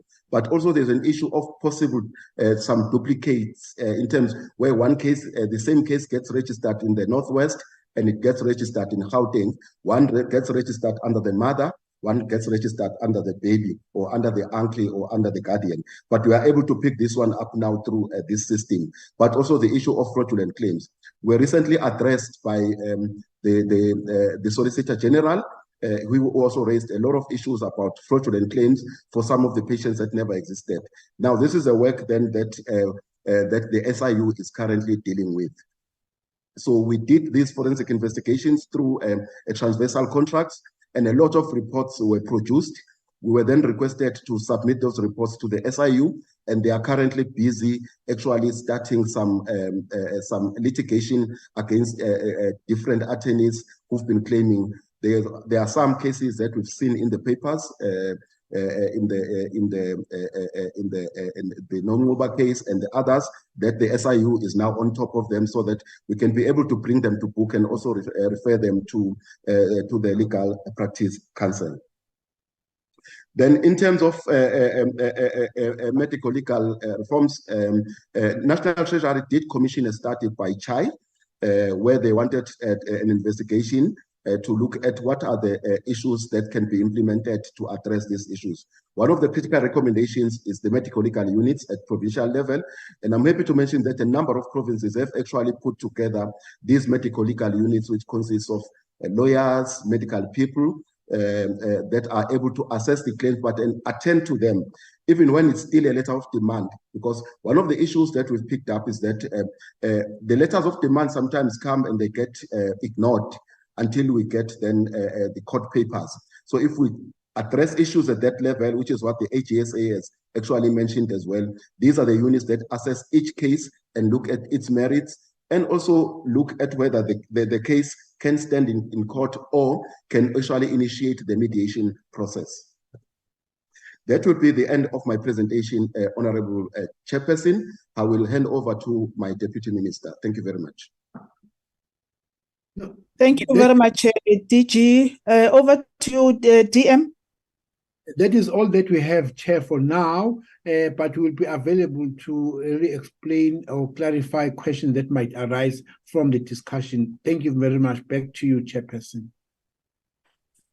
Much appreciated, Team Health from all the provinces, national. I will now give an opportunity to members of the committee and also members from the provinces to raise their hand can be able to engage on the both presentations from the AGs, Team AG and Team Health. I see only one hand for now.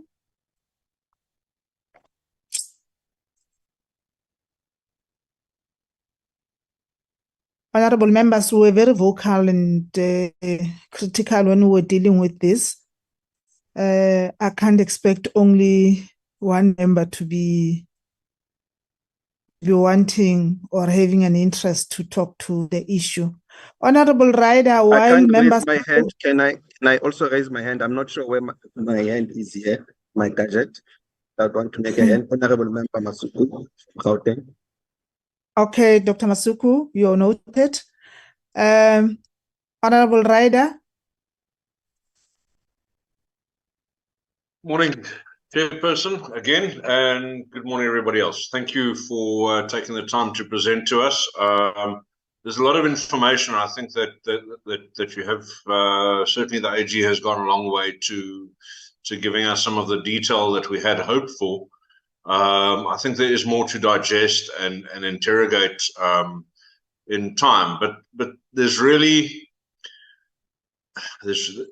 I guess it's three, but it's more likely two questions. There's only two questions I really want to get into.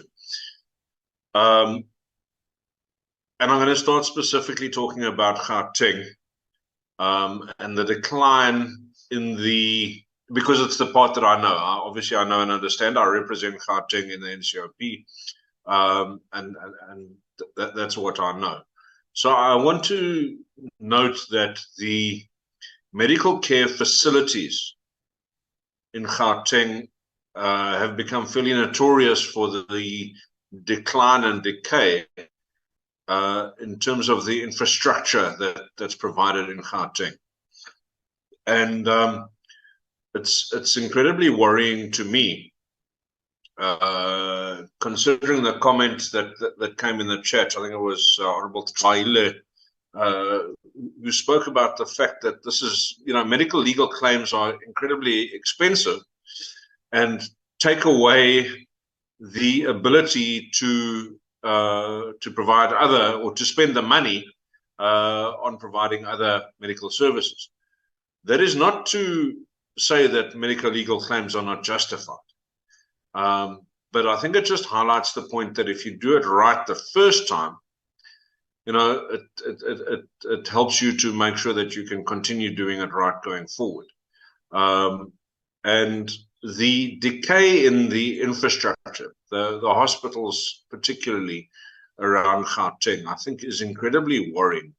And I'd like to hear from the AG, but also from the health department on a number of aspects in this regard. So this is all one question, but I think it's got many facets to it. And the first is, what are we projecting to be the medical claims example in Gauteng going forward? I presume we're expecting an increase in claims and not a decrease, because I think that the infrastructure does not support good delivery of healthcare services. So are we expecting an increase? And I'm asking you not to be idealistic. I'm asking for a realistic response in this regard.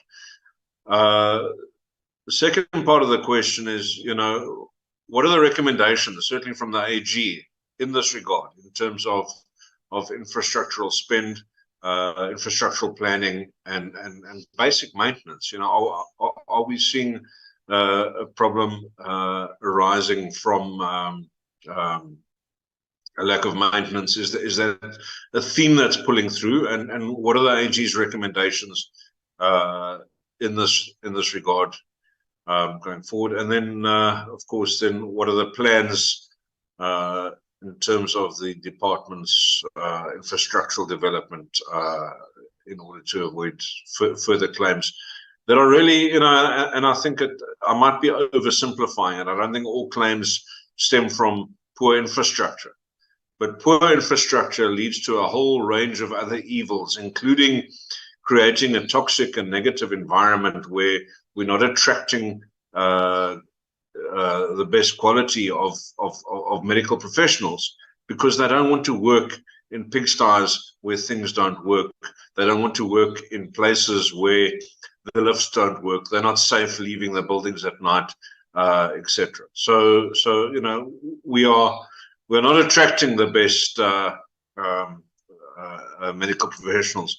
A good friend of mine recently gave up private practice and moved into public healthcare and works as a surgeon at one of the public hospitals, and you know, all of his friends and colleagues think that he's absolutely mad, because he's given up, you know, the plush office and the nice environment to go and work in a really tough environment that's not conducive to providing good healthcare. So yeah, from the department as well as from the AG, I'd like to hear inputs on that. And then something that I believe has been really touched on very closely, but we've been reading about it recently in the media, and I'd like to unpack it a little bit. And it relates to these medical claims and the fact that the benefits from these claims are not actually reaching the intended recipients. There is one very prominent case on the go at the moment where an attorney or a lawyer, or I'm not sure exactly what his position, yeah, I think he's an attorney, has pocketed the benefits intended for a victim of a failure in the healthcare system, and the victim in this case, who has since passed on, has not benefited, and his family has not benefited, and of course the family has also been subjected to the suffering of losing a loved one as a direct result of this, etc. So the incorrect person benefited in the long run. This is an absolute travesty, because what that particular case has highlighted is that this is fairly common, and that very often, you know, we used to call them ambulance chasers. The lawyers that are involved in these claims end up benefiting unduly and disproportionately, and the actual the people that most need the compensation are not receiving it. This points to a systemic problem more than anything else. And I think that I'd just like to hear, certainly from the AG, is there a process that should be improved? Are there recommendations in terms of changing how these payouts happen? And you know, how rife is this? Maybe you've got some insight for us. But I just find it tremendously concerning to hear that people are enriching themselves at the expense of others, at the expense of the state, and ultimately at the expense of broader and better healthcare. Chair, those are my questions. Thank you very much. Thank you very much, Honorable Ryder. Dr. Masuku, and then I see the hand of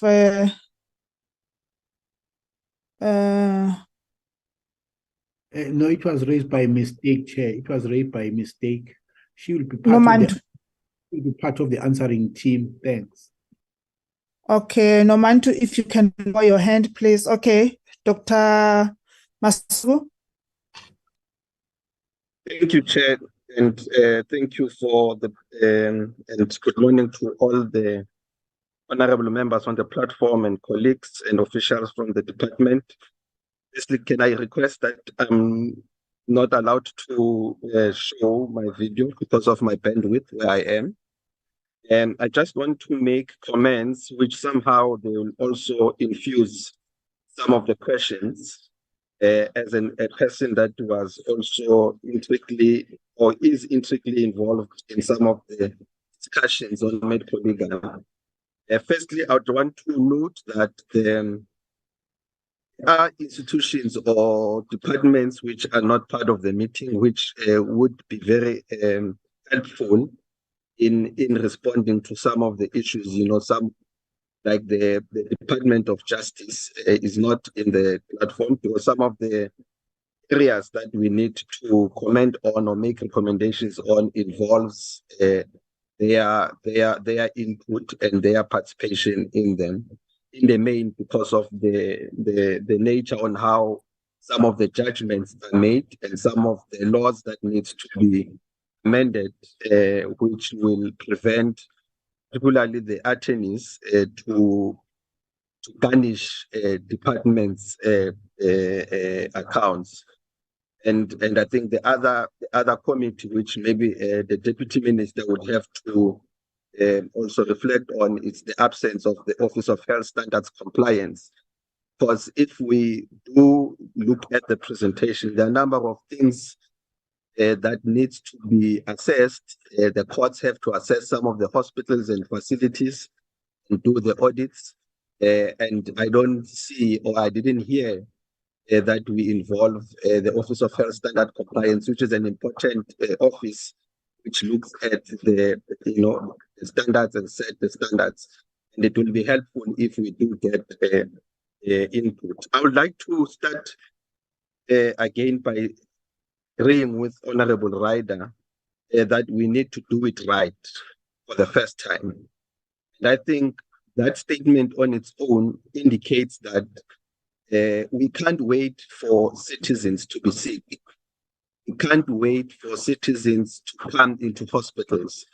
We can't wait for citizens to be ill, then we are able to then discuss the issues relating to their treatment. And let me maybe explain further why I say this, because even if we can put R1 trillion, $1 trillion on the health budget, if we don't change how we manage the health of the citizens, the money won't be enough, in essence. And I think that's a point that is touched a bit by the AG on the issue of refinancing the primary health care. But I think as a committee and as members of the legislature and parliament, we need to focus a bit and invest more in prevention, because the number of patients that come into our facilities, most of the causes or the cost driver that can make them come to hospital are issues that can be prevented, and they can be avoided. And when I say avoided, it means that, you know, if you look at the maternal mortality, for an example, you know, there's a lot that can be done for that to be prevented, you know, which also include diet and so on, and a number of actual factors. So I want to put it to the committee and to the colleagues that our investment in primary health care is quite critical, and it's one way of preventing the numbers from increasing. And the way we're discussing as if it's normal, the numbers are normal, and we should also have a narrative or an input that speaks on prevention, because the numbers of patients are increasing, and we know, as a matter of fact, that these numbers can be avoided. You know, you can take, for an example, that private medical aids, they've also realized that aspect, that even if they can have so much money in their bank account and in their investments, one of the key things is to prevent people from being sick. Of course, the private medical aids are doing it in the interest of profits. They are not doing it in the interest of making sure that all other people access, you know, actually healthcare. So it also makes it easier for us that as the government, we also take that particular approach, which I know that our colleagues in the sector are actually thinking about it. But I think it's something that we need to emphasize and make a point in it. I'm also quite in a bet that medical schools are not party to some of these discussions. I know that in most of the forums they've been party to. But we need to emphasize that there should be some element of reform in curriculum. Reform in a curriculum that, in actual sense, prioritize or emphasize the point on patient safety, so that medical health practitioners including doctors or nurses or whoever is involved in taking care of patients, we need to have a proper course or module that is continuous on patient safety and be taught on patient safety. Some of the things are things that can be avoided if people are trained initially and they continue to improve on that aspect, including the aspect on archiving. I think as government in general, we have failed over a period of time to improve on our archiving and record keeping.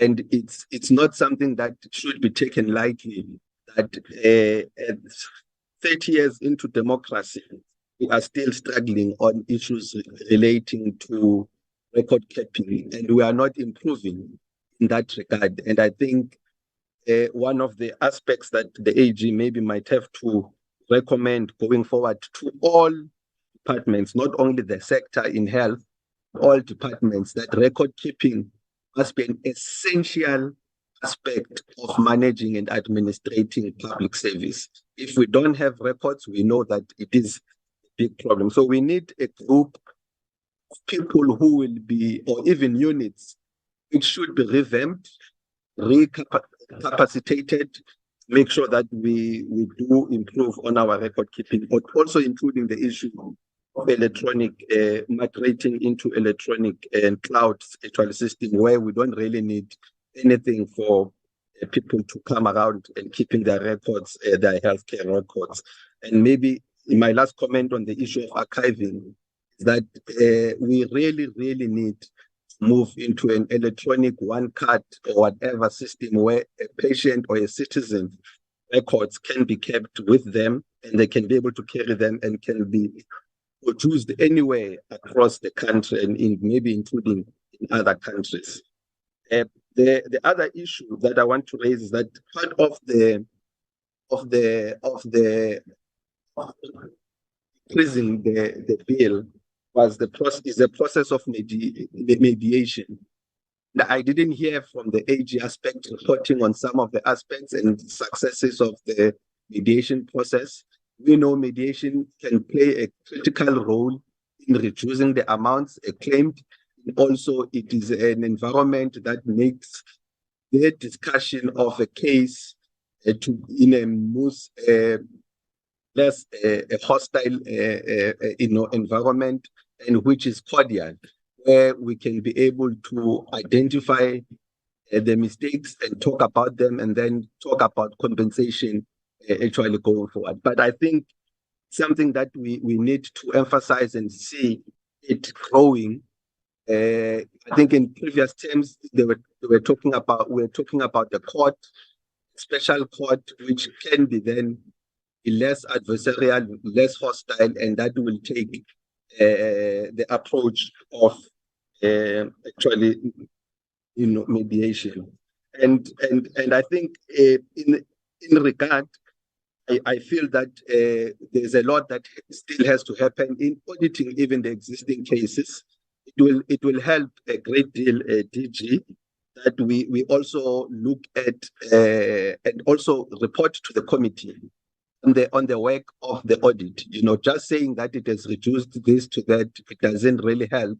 But we need to understand how many cases were found to be duplicate, how many cases were found to be fraudulent, how many cases have got some process issues that are not, how the files were acquired, how the files were destroyed, and all that, because that helps in understanding and giving us a better perspective. And lastly, Chair, and sorry for taking long, there's an issue of foreign nationals. In our discussions on the national health insurance, this matter of foreign nationals keep coming up. And I was taken aback by the Road Accident Fund, which made a very valid point, about payments that are made to foreign nationals who have suffered injury within our boundaries and within our borders. That ordinarily, internationally, it's known that foreign nationals in many of these countries, it's either you come in with your own insurance. You can't even visit the place without your insurance, so that your insurance can pay for anything that happens in that, with regard. So the foreign national claims have been increasing, and we have seen them. And I think there should be something that we talk about and say, how do we approach it as it relates to medical legal claims? And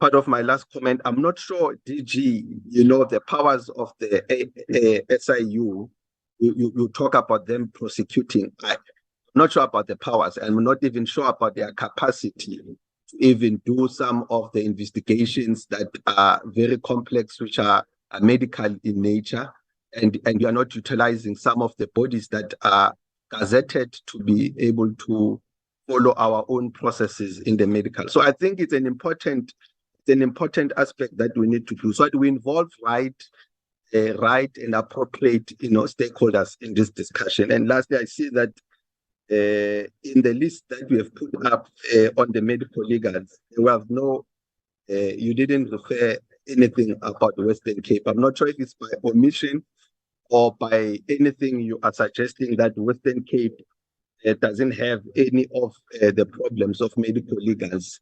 And I just saw it as a glaring omission. But I do agree that we should do it right and do it right, the first time. But in doing that, it means patient load must be reduced from that point. Thank you, Chair.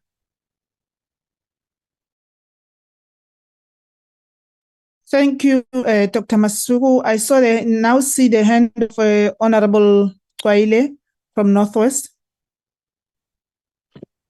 You'll pardon me if I didn't pronounce your surname correctly. No, it's all right. It's Joile. No, I appreciate. Thank you very much. No, we welcome the presentation.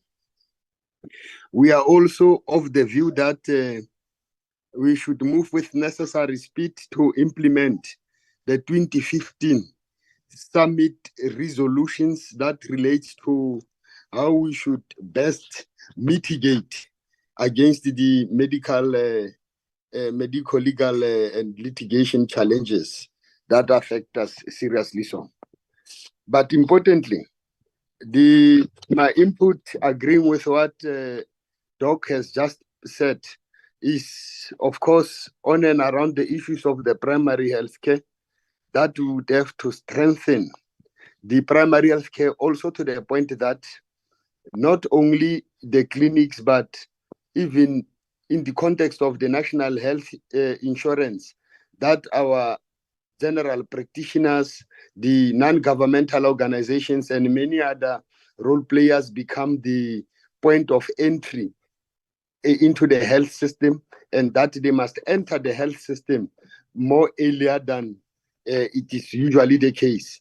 But also, let me talk to the 15 February 2021 National Parliament report about the Solicitor General. You would remember that the 4th, the 5th, and presently the 6th Parliament have raised serious concerns with regard to the role of the state attorney. There has been a submission that there is a need to take to logical conclusion the State Attorney Amendment Act 13 of 2014 that would facilitate the transformed state litigations services. The Parliament has sought to ensure that there is a re-engineering of the state legal services. Where we are, the state attorney is not necessarily playing its effective role. It is not coordinating and managing the litigations in which the state is involved. And many of the Department of Health and municipalities and all other departments are able to procure the services of legal, particularly legal services of attorneys and advocates by their own without that office playing role. But let me also remind this meeting that whereas we would continue to have challenges that would predispose health department to litigation, the Parliament itself and the Department of Justice itself, the courts, the portfolio committees, and even independent constitutional bodies like Public Service Commission have pointed fingers to the challenges that are enveloping the office of the state attorney. One of them, they have said, it is plagued by poor performance. Secondly, it is plagued by corruption, and they are conniving with the litigants in suing the department. I think the department in this case would have to continue to engage the Department of Justice in making sure that the Department of Justice is taking care of this responsibility. You remember how the Solicitor General was introduced, but I can assure you, if we make an example of Northwest in particular, all of the litigations have not been coordinated by this office. And when there should be any investigation, including investigations by SIU, they cannot ignore to look into what could have also been the role of the state attorney, because they are conniving with the litigants to some extent. Okay, but the important issue also is to note here that you are working on having the kind of the online records management. That is most welcome and would encourage that it should be done a little bit quicker. But we must assure you that even if it is there is a National Archives and Records Service of South Africa Act that makes some particular provisions that could not be adhered to. One of it is on Section 13, subsection 5 of that Act, that there should be a designated staff at senior management level. The Act says at senior management level, to whom they can delegate. That work should be done by the heads of government bodies, including the heads of health departments, delegating the senior management who they can delegate responsibility to ensure sound records management practices are implemented and maintained, because the online, for whatever reason, would not be taking care of itself. It will still require that there should be some form of, or the degree of compliance to the National Archives and Records Service of South Africa Act, which has not been the case. And you would realize that records management are delegated to the most junior staff, who unfortunately many of them would not have enjoyed even on-site training for purpose of their responsibility, who their responsibility cannot have any influence even on the work of senior workers, senior managers at the particular establishment, including medical officers and so on. The last input that maybe I must make, we agree that we are not going to win this battle until we are able to improve on our clinical governance at all levels, in all contexts, including having to investigate any of the case of negligence, not even only death, but with the intention of regularly improving on the policies that relate to clinical governance. At the center of our challenge would be about a clinical governance. Thank you very much. Thank you very much, honorable members. Is there any other hand from the members? Okay, if I could just make a comment, please. I think we need to be careful to not try and take on the role of the Select Committee on Health or the Portfolio Committee on Health. Ours is really the financial aspects that we need to be focusing on. It's just a comment that I wanted to make.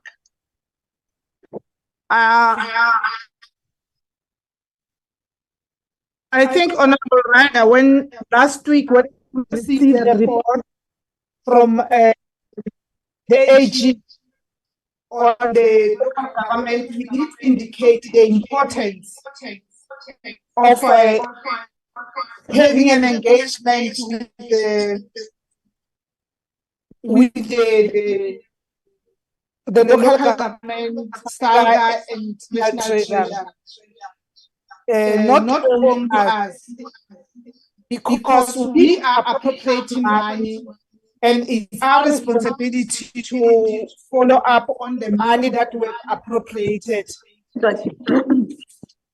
So I think you are correct. You are sharing the same sentiment, but I was just inviting the members from the provinces so that they can also some engagement.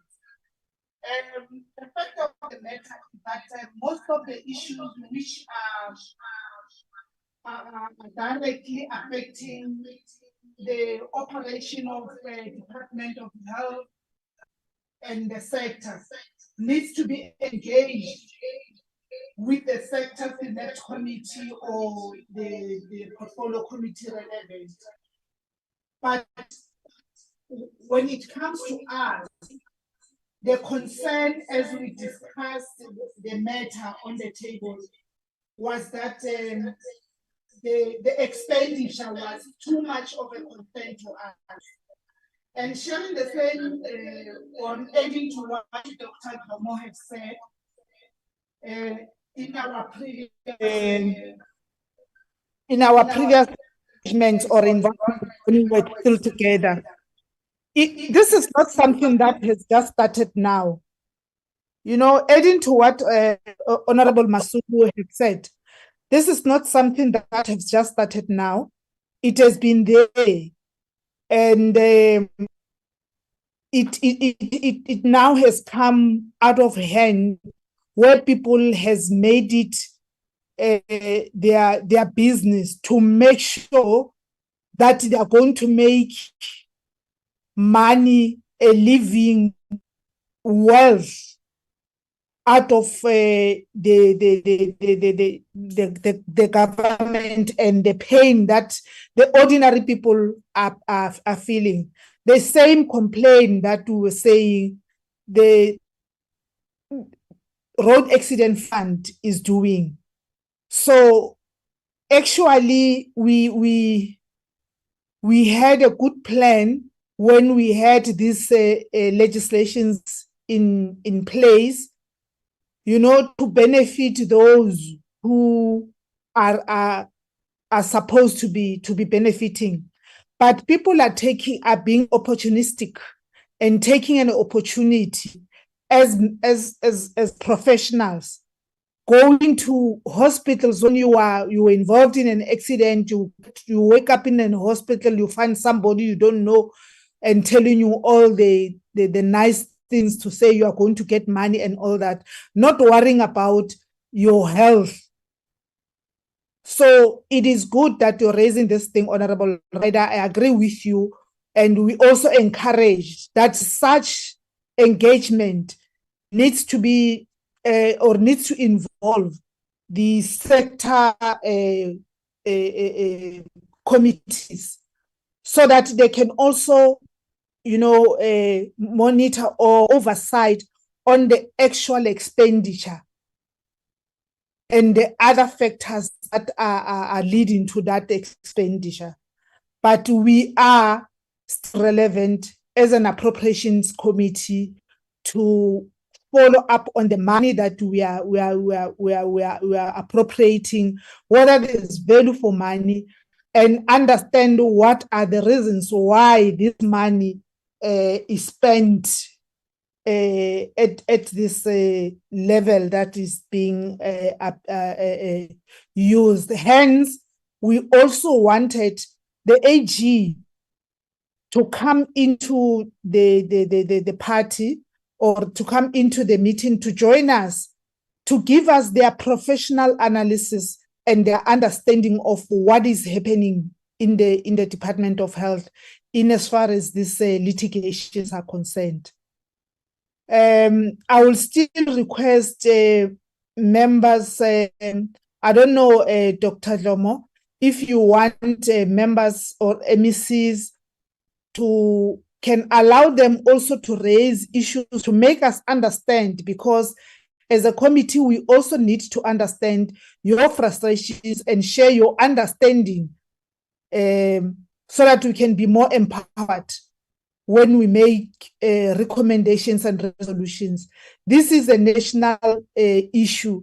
It's a very serious matter because people are making money at the expense of money that we appropriate or we budget for service delivery, and they are making it impossible or difficult for you as leaders in those sectors or in those departments. And who is to be blamed? They are there at their corners, they are not being blamed. And you as leaders, political leaders and administrative leaders, you are being blamed for failing to do what you are supposed to do. And sometimes at some levels, monies are being redirected, monies are being, you find over expenditures and all that. So we need to have an understanding and let the people of the Republic know what you are going through, what we are going through as we are doing oversight. What are we finding out from the frustrations that you're getting, and maybe come with a better solution or recommendation on how to stop this. But it's a long-standing matter. People have made this their business to make sure that they're going to milk the government out of the process. Over to you, Dr. Dlomo. I've asked a question. I don't know if you have maybe agreed with the MECs that you will wanted anybody, members of the portfolio committees from the provinces and the MECs to come in and trigger debates, and the members of the state committee. Dr. Dlomo? Indeed, Chairperson, thank you very much. You have really been commenting on something that you also have a long history of. There's been an indication from MEC Gauteng, MEC Nkomorale that she would like to come in. May I request that any other colleague MEC to wanting to say and comment, just to raise their hand on the platform so that our chairperson can recognize them, because I didn't get an indication. And then maybe the DG, I will come after the DG thereafter, then we bring it back to you, Chair. But maybe now we start MEC Gauteng, and any other colleague comes after MEC Gauteng. Thank you very much. Thank you very much, MEC Gauteng. Thank you, Honorable Chair. Chair, I wanted to clarify some of the issues that were raised, especially by Honorable Member Ryder earlier on.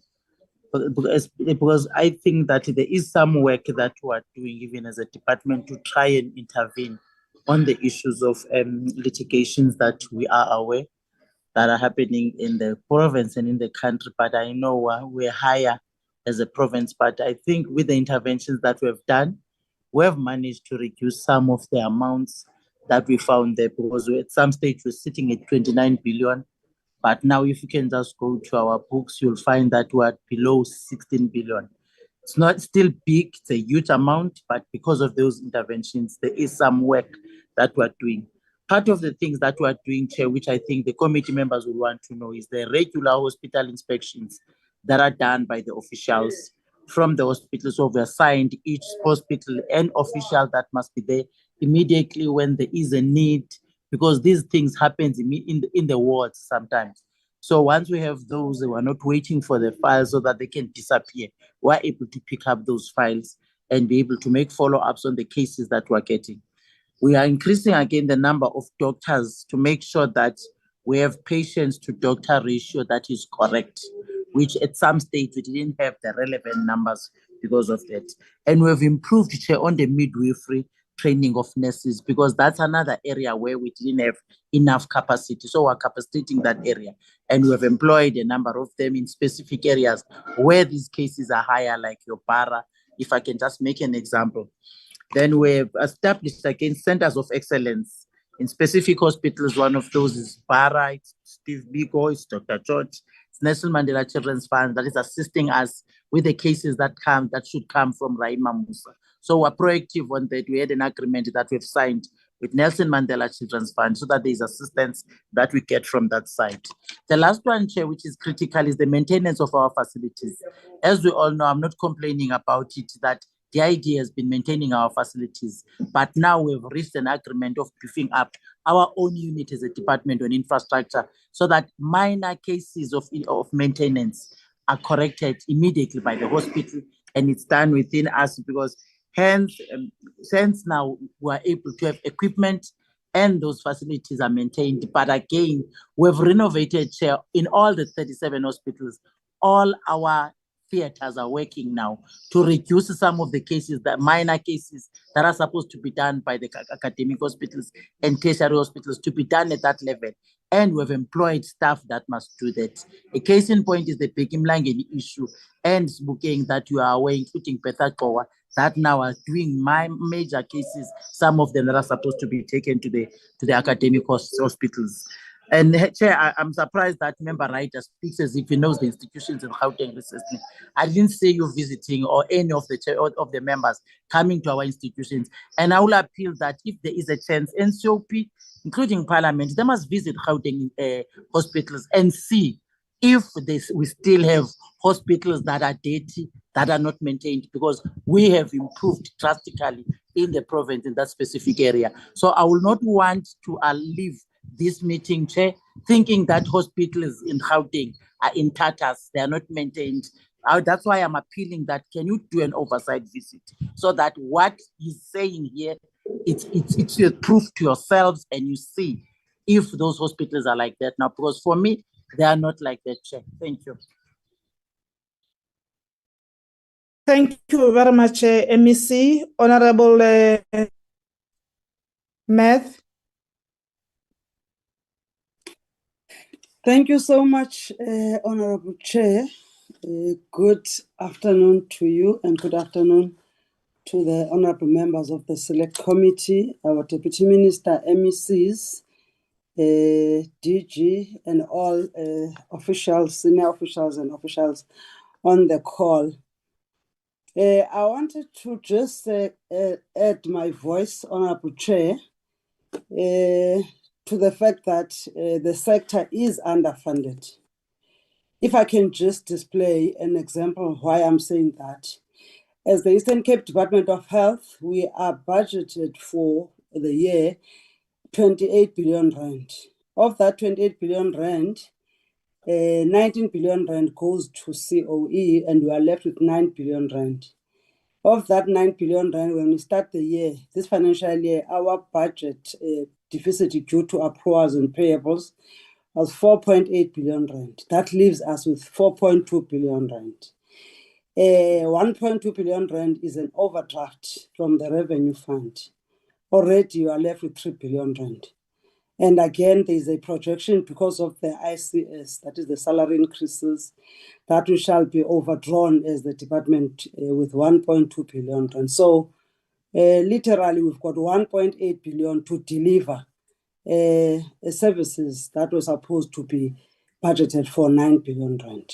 But still, the vacancy rate is so high in our facilities. So even the 19 billion rand that is going to COE is not enough. So it talks to the overall under budgeting that we are experiencing as a health sector. Coming to the second issue, the issue of social determinants of health. With us as the province of the Eastern Cape being a rural province with a very difficult topography, even in terms of the norms, in terms of the ambulances, how many must you have per number of population? It's an ambulance per 10,000 population. That is a national norm. As the Eastern Cape province, we've got one ambulance per 20,000 population. We've got about 447 ambulances, but even those, because of the budget pressures, a majority of times they are parked in the base because we don't have personnel to operate them. So there's a challenge in terms of finances, but it talks also to issues of roads. There's a lot of work that needs to be done by other road players because of our topography, roads are not usable, and even our expecting mothers, without us being negligent, there is a serious issue when they come to deliver. When do they get to a facility? How? When they've called an ambulance. But at the end of the day, if you are alleged to be negligent and you can't prove that we were not negligent, other things are unavoidable. The issue of managing the expecting mother from a very early age of pregnancy, including how then that mother, how early that mother arrives at a hospital.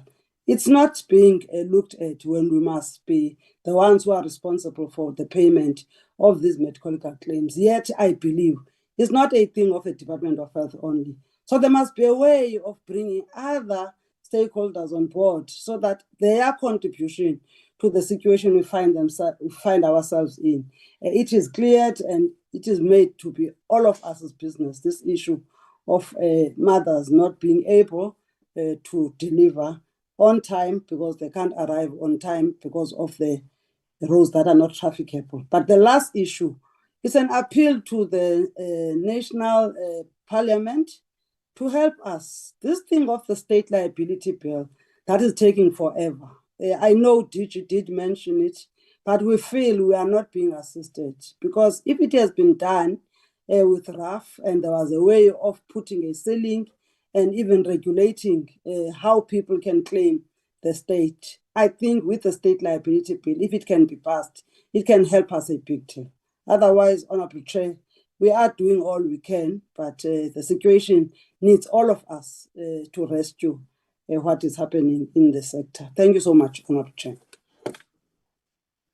Thank you very much, MEC. I don't know what is the problem with Mr. Stuart Chambers. Since we started, it's up and down, okay. I don't know if you're drawing my attention or the attention of the meeting. Do you want to speak?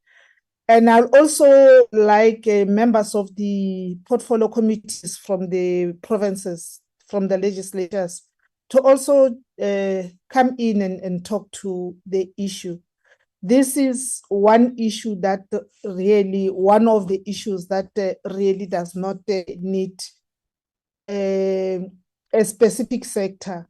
You know, issues of health are a societal issue. They need a whole lot of everybody to be on board. Mr. Stewart?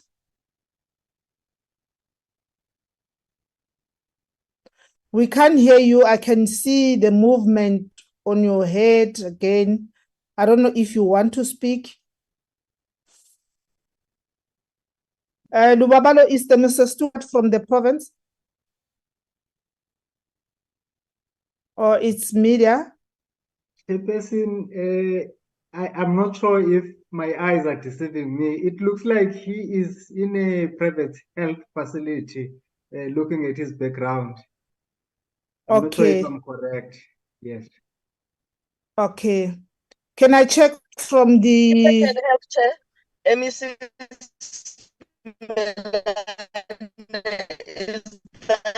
Oh. Mr. Your network is poor. Can you shift a bit? Okay, can you hear me now? Yeah. I wanted to check if that is Stuart Chambers whose hand is up. Right, let's just hear. Can I be heard? Yes, we can hear you.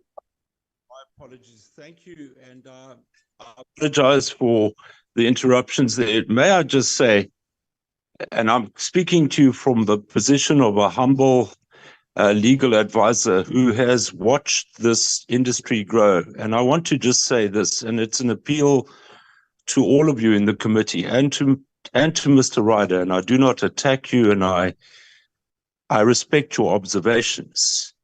But I have to say, and it's almost in terms of the song All Along the Watchtower, we have to act now together, and we have to act not only for the Department of Health, but for our children and our grandchildren's children.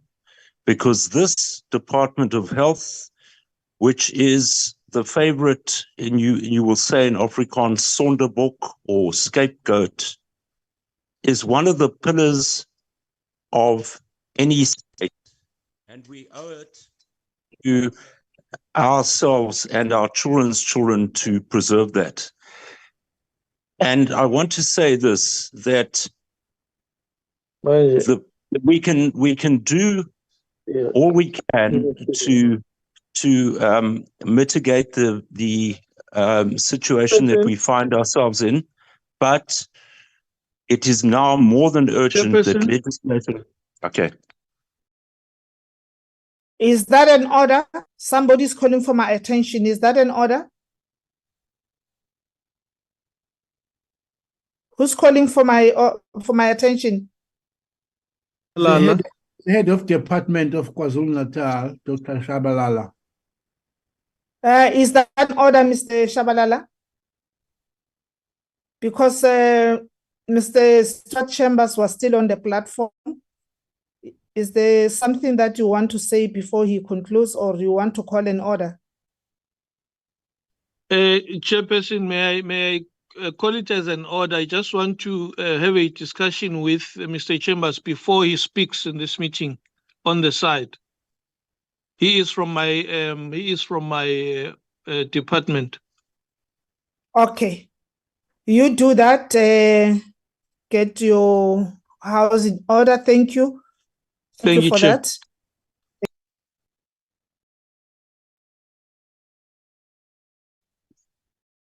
I don't know whether, Chair, you could then allow DG to come back.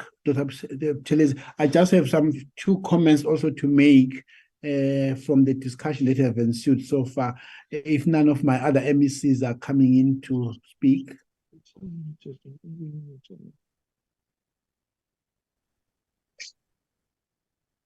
Thank you very much, Honorable Chair. Thanks to my Honorable Deputy Minister. Dr. Buthelezi, sorry, sir. Yeah, I was saying to Dr.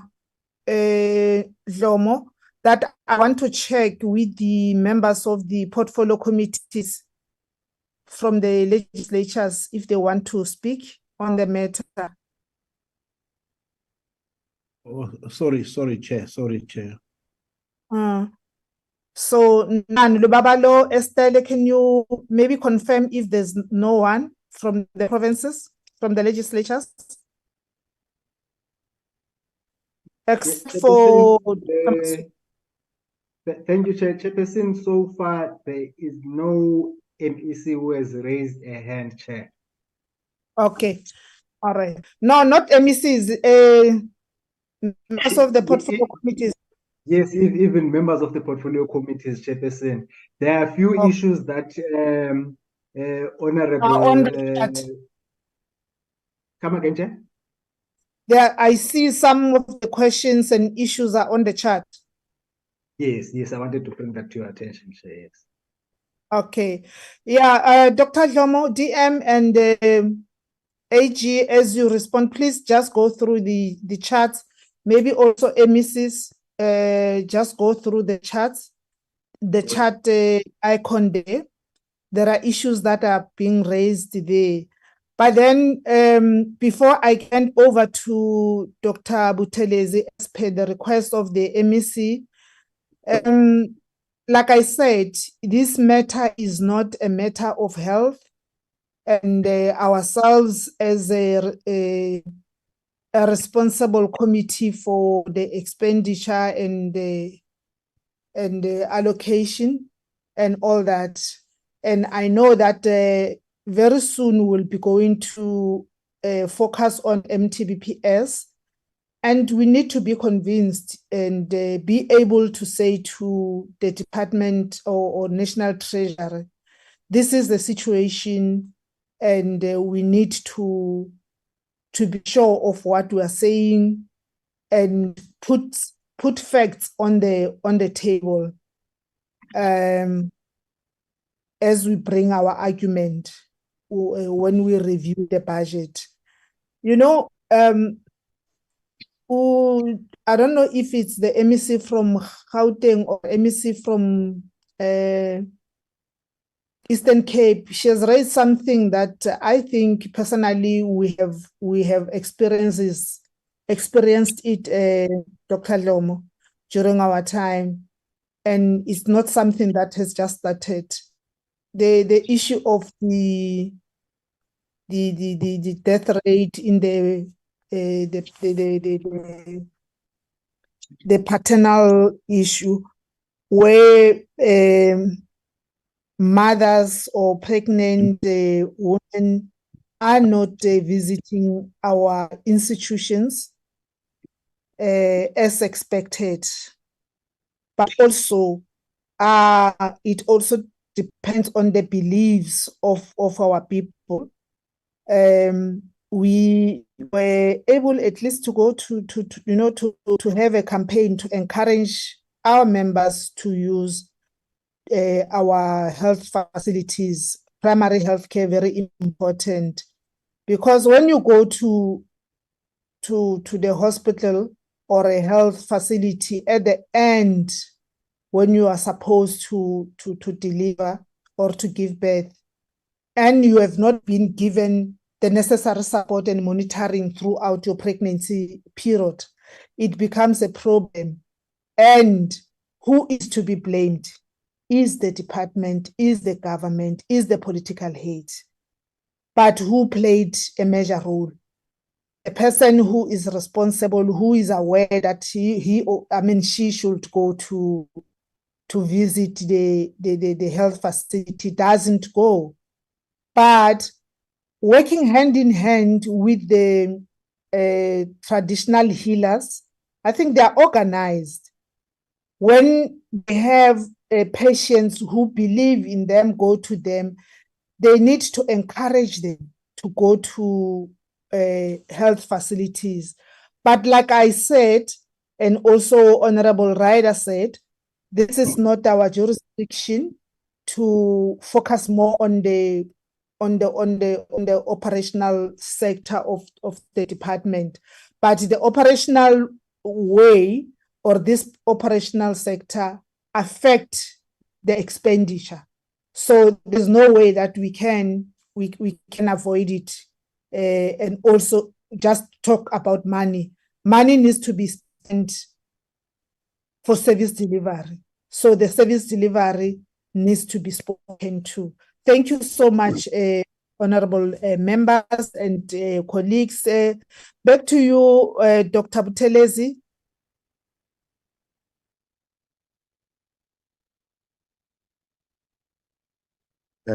Thank you very much, Honorable Chair, and thanks to all the leaders that have commented, and thanks to my honorable MECs for dealing with most of the matters. I think one issue that we really want to raise, there was an issue on the issue of infrastructure, in the issue of infrastructure, which we know that because of the budgets, for example, now, we've just been told that from the grant that we give to the provinces called the Health Facility Revitalization Grant, in this year, we are going to lose 447 million because of the current budget pressures. Now, that makes it difficult, as most, for example, one of the issues that was raised by the AG was that even the storage of the medical records, it's problematic, and that's mainly infrastructure related in most of the facilities. Actually, I had a chance to be in Alfred Nzo last week, and it's one of the areas that we're also trying to address, that because there's no space, medical records are all over the place, not in one place, but we're trying to address it. We know that the long-term solution would be the electronic medical record, which we are working very closely with the CSIR to actually ensure that that gets implemented very soon. And then, of course, I think there's a major issue. I've been seeing a lot of comments in the chat on the areas that we're dealing with. I see there's already a question on ESMO. What are we training? We do have plans in province. ESMO means it's a training, it's what it's called, it's essential steps in the management of obstetric emergencies. It's one of the things that always comes up that leads to difficulties in pregnancies. And then with the poor outcomes, cerebral palsy, hypoxic babies, and all of that coming up. We do have that. Hence, I mentioned the issue of the district clinical specialist teams. These teams consisted of the 7 members that were going to cover the whole district to ensure that they do the clinical audits. They are able to lead the M&M meetings, that is the morbidity and mortality meetings, do the training, the relevant training that needs to be done, ensure that all facilities are able to deal with all different kinds. And the teams were supposed to have an obstetrician, secondly, a pediatrician, thirdly, a family physician, lastly, an anesthetist, then supported by an advanced midwife, advanced pediatric nurse. I'm not, I might be wrong on the last one, if it was an advanced PhD nurse.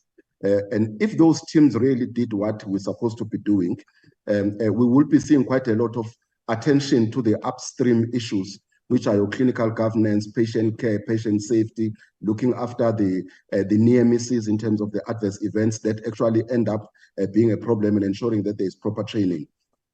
There is already an issue that was raised again on whether there has been some action taken by the relevant bodies, the regulatory bodies, which is the South African Nursing Council and also the HPCSA.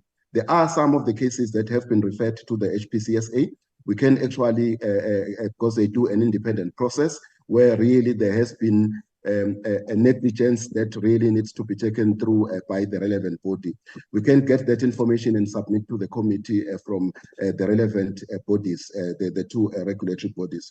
I do agree with my leader, Dr. Vandile Masuku, that there are issues that need other departments who are not here. For example, I'm happy that the issue of the state liability, I don't know, Chair, I can see Mr. Chambers is still... No, it shouldn't be there.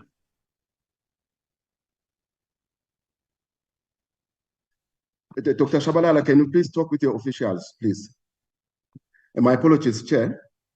Then the issue of justice, we are in constant communication on this state liability bill. I know I've seen also on the comments that it might have some constitutional challenges, but I know it has not yet followed. It has not yet followed the relevant legislative processes through the committee, the National Assembly, and the NCOP. So I would like that process to be assisted, that it moves forward.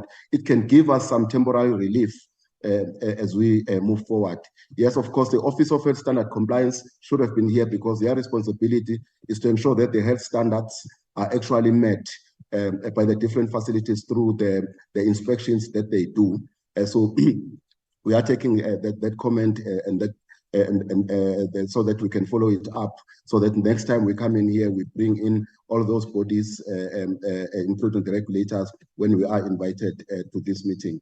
And then lastly, Dr. Masuku raised the issue of the Western Cape.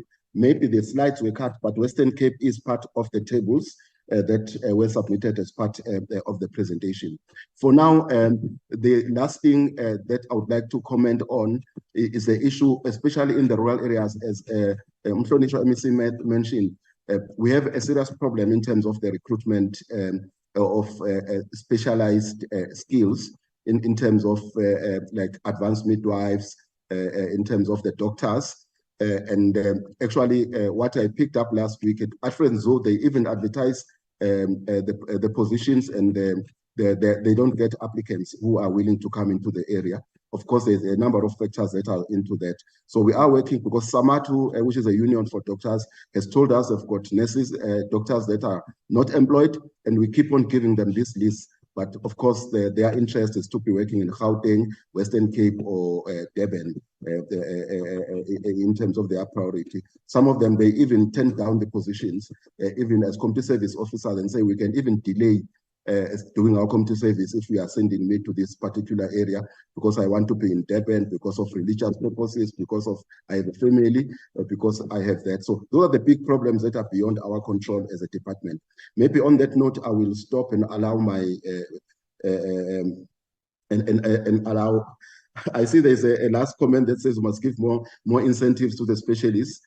The Department of Public Service Administration is responsible for dealing with those matters.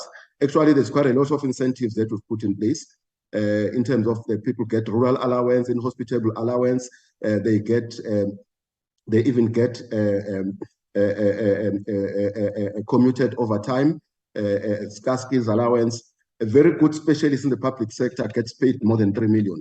And that's a lot of money. We can hardly find it in any country. But there are other factors that they don't want to go into the rural areas, but also in the public service. But when it comes to the remuneration, where actually doctors in the public sector are paid very well. I'll stop there and allow my Deputy Minister to take over. Thank you very much, Honorable Chair. No, Chairperson, I think from our side, it would be very thin. I just want to comment and encourage Dr. Buthelezi with his team to continue to update the AG. It's very commendable to find that the AG is almost 98% appraised of the work that we are dealing with, work that dates back from when we started putting. We are mindful that this remains a challenge, and hence we continue to put our heads on it. It's very encouraging that, yes, to report to, again, just to emphasize, many departments, many provinces have put together the multidisciplinary teams that are there to really pick up problems as they arise and actually deal with them before they come to this very big process. Also in our presentation, we did show that this is an item we really do not always budget for. And if we do, how much can we budget? And therefore, it always, once we are actually allocated funds, get to chow and take money that would otherwise do this, that, and the other, including maybe encroaching on some of the things that would have done on the infrastructure and all those challenges. But I'm also wanting to thank the input, especially also that of Dr. Bandile, Honorable Masuku, because just yesterday, as we were preparing this presentation, Chair, with the DG, I called the CEO of Inkosi Albert Luthuli Hospital. As you know, that is one of our hospitals that is paperless in the country, where all the records are completely electronic. I just wanted to understand from her how much of medico-legal claims are generated from Inkosi Albert Luthuli vis-a-vis what we see in the country. And she was able to say, here we are able to close all the spaces in terms of any of those that could be generated from us, because we do have records. Some of the cases that might link Inkosi Albert Luthuli would be those that probably were delayed, generated from another hospital, and then gets referred to Inkosi Albert Luthuli. Otherwise, Inkosi Albert Luthuli is able to really deal with any cases of fraudulent claim that might come in, which therefore tells us that if we then improve significantly on the record keeping, and maybe we really push strongly on electronic records, we will eliminate significantly the number of medical legal claims, especially those that might be fraudulent. Of course, also this other arm of clinical improvement, like Dr. Buthelezi was saying, where we improve our clinical training of staff, then we will, if we improve those, we'll have less and less of the medical legal claims on our side. So, Chairperson, we are grateful about this because you show an interest in how to assist us in really spending the very few rands that we have on issues that are pertinent in our country and deal with the service delivery. And again, you are correct. The improvement of topography, the road transport is another sister department. Was if we do not get that, then there's a delay in the ambulance to pick up that mother who's delivering and comes in late, and therefore we are not able to, and then we have cerebral palsy. So all that also is a part of so the more you have rural provinces that we do not have infrastructure support, not just on health, just on the country, it will impact also on the outcomes of health. Thank you very much, Chairperson, and for we are now bringing back to you. We appreciate your advice and contributions. Thanks. Thank you very much, DM.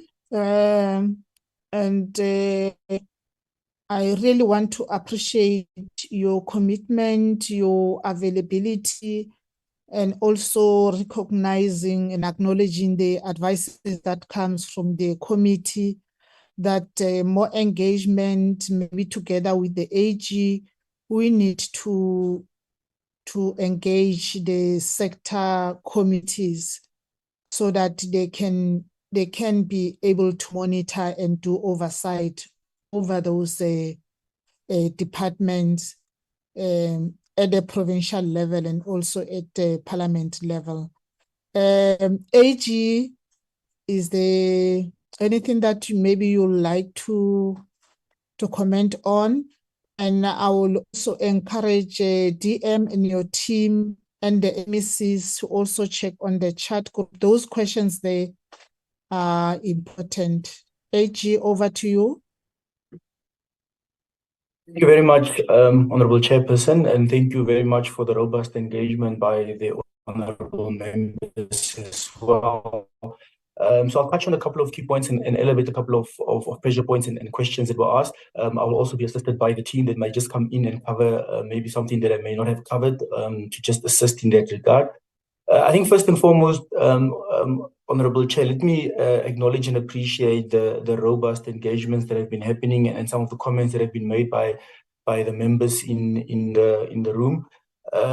There were a couple of comments that I'll maybe just touch on. Like I said, if I miss anything, the colleagues are more than welcome to also assist. So, Chair, one of the members asked a question around the infrastructure. The colleagues from the department did try and respond to that.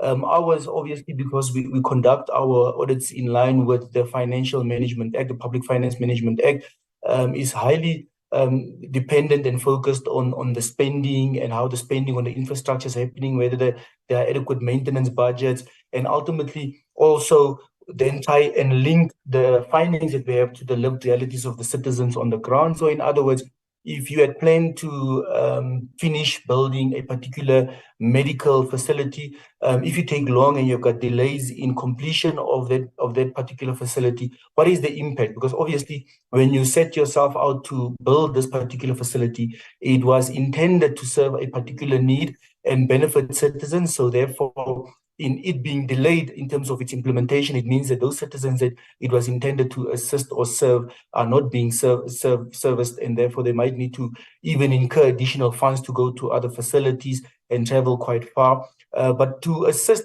in giving a more coordinated and structured response in terms of government's infrastructure processes, the Office of the AG has embarked recently on this process where we're trying to link the whole topic of infrastructure in a consolidated manner, not just looking at whether it's health or it's education, but just saying as government, a lot of money is being spent, and especially being a developmental state where you rely heavily on infrastructure spending, and for it to go right, for you to grow your economy and for certain things to happen and for you to deliver the services, a lot of money is being spent in that space. So we're trying to look at this whole infrastructure space as a consolidated theme, and we've done some work on this particular area, and some of those key outcomes will be shared quite soon. Hopefully, when the AG then does the tabling of the general report of the PFMA outcomes for 22-23, which is this past financial year, we shall be in a position to share more insights around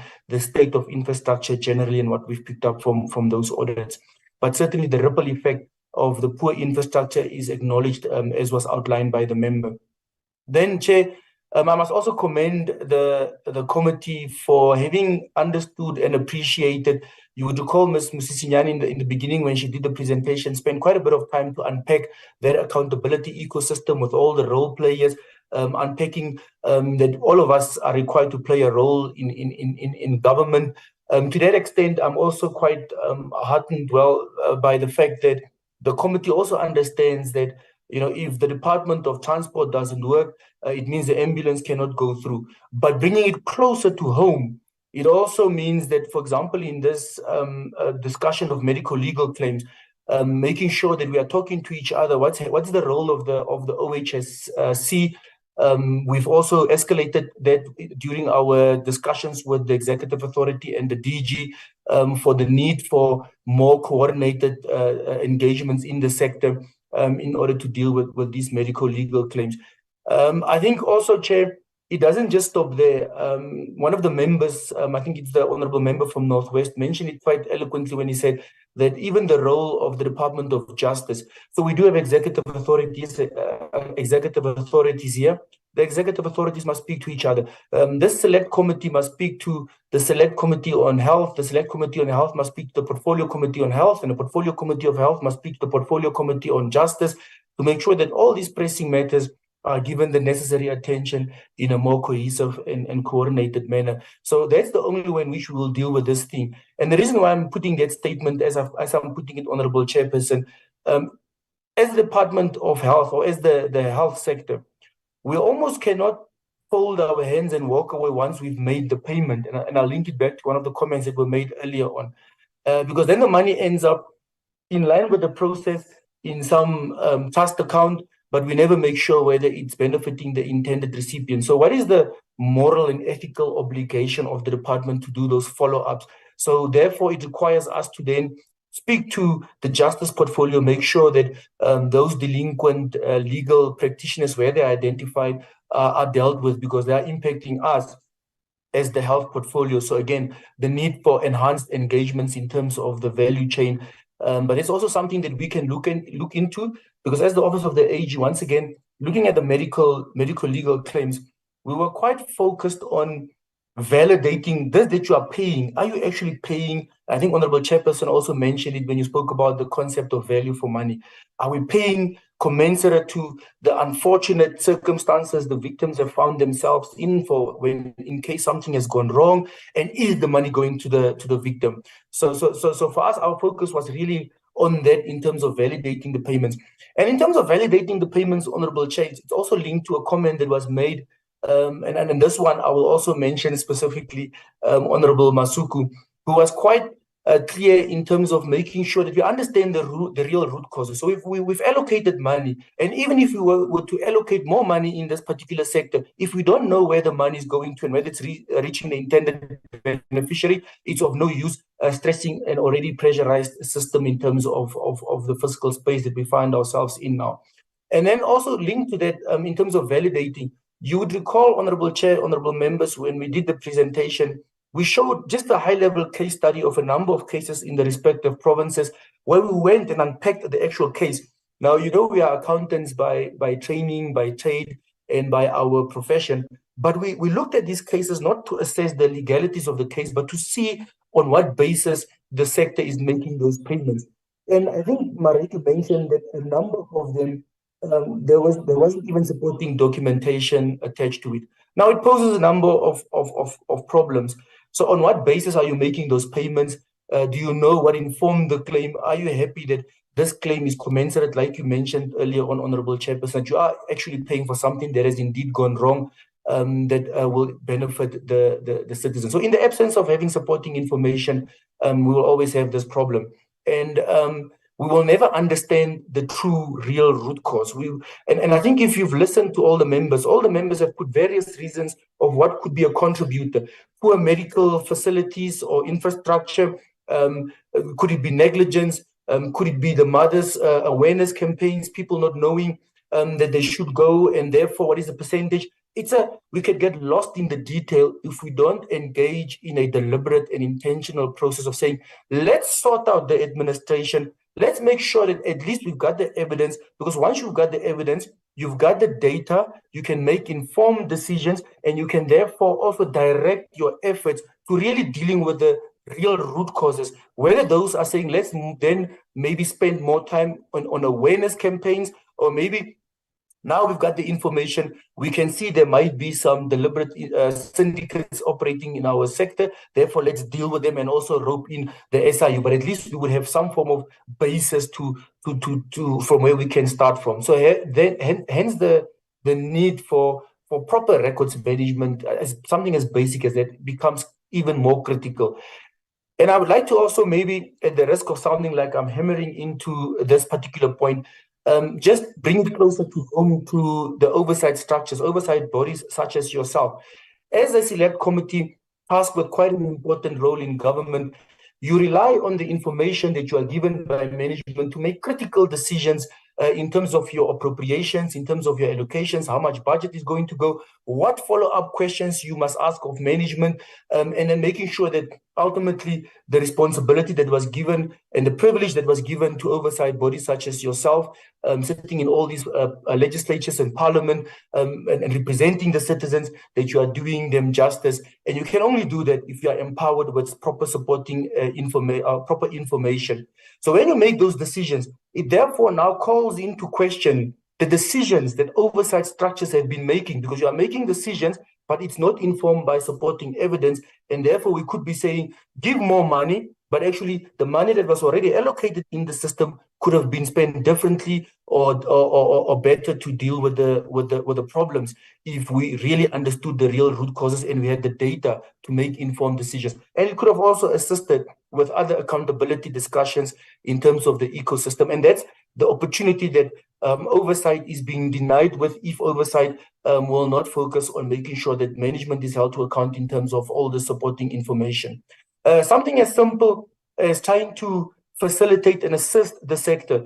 The national department goes out, they procure a system so that we can get the coordinated view, so that the information, the quality information can be improved, so that we don't have completeness and reliability problems.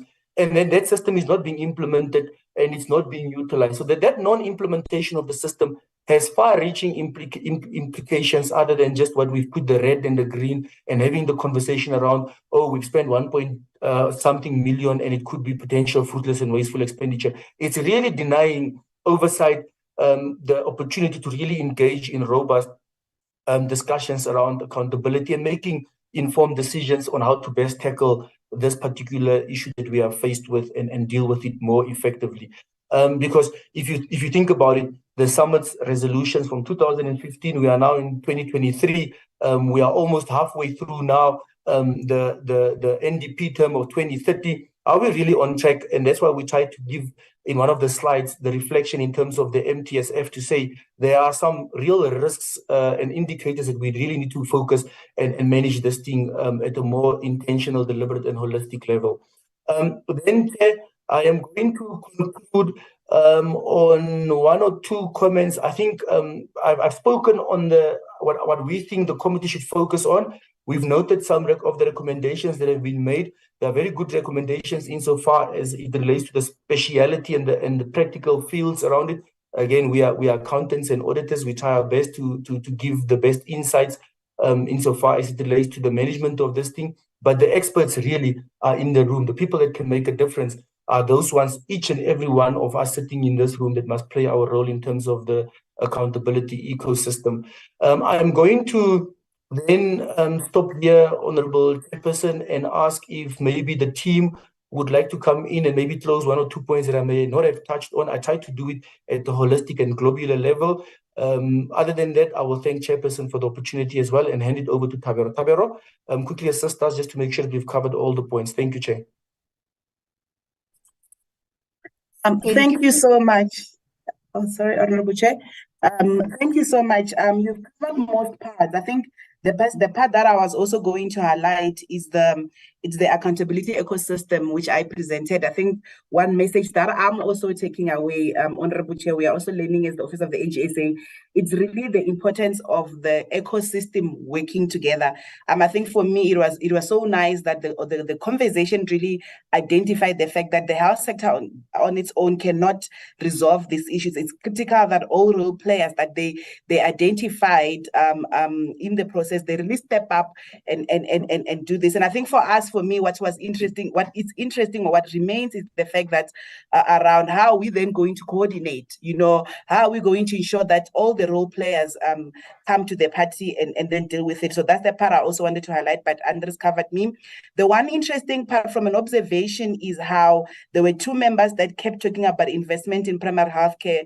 And I think it was interesting that one of our focus area for the current year was actually around resourcing of the primary primary healthcare. It might not be as detailed as I saw on the comments, but for us, it was very interesting that we are actually aligned with the sector, that we did identify, as well as the Office of the AGSA, that there is a need for an investment in the primary healthcare, so that it could, and for us, we hope that it can have a ripple effect at the end of the day to some of the services we are seeing, challenges we are seeing, and hopefully also then impact on the medical legal claims. And I was tempted to say maybe the honorable member has seen my presentation somehow when they were highlighting it, but it's one of the messages that we are preparing to present as well to the committees on how we have unpacked and seen that if there is really focus on the primary healthcare, we could also in a long run assist in some of this medical legal claims.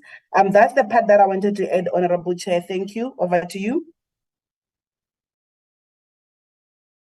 Thank you, Team AG. And also let me appreciate once more the leadership by Dr. Dlomo, the Deputy Minister in the Department of Health, the MECs, and we also really want to appreciate that over and above your responsibilities, we know that Wednesdays are cabinet days, but you were able to multitask, to be able to come and appear before the committee together with the minister, the deputy minister. We appreciate that very much as the committee. And your HODs, Honorable Minister, Deputy Minister, I don't know if you want to give parting ways. Most appreciations should be given to the Office of the AG. We were with them last week focusing on local government, the metro municipalities. And today we are here focusing on health, the heartbeat of the country. Deputy Minister, do you want to give parting ways? No, thanks, Chairperson. The only part I wanted to raise that there are some outstanding matters that were coming on the chat.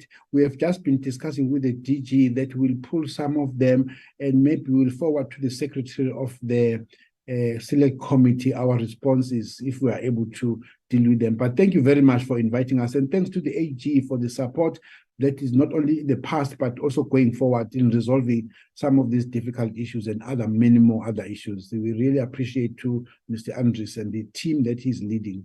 Thanks, Chairperson, and thanks to you all and all members of the Select Committee and members from the legislatures.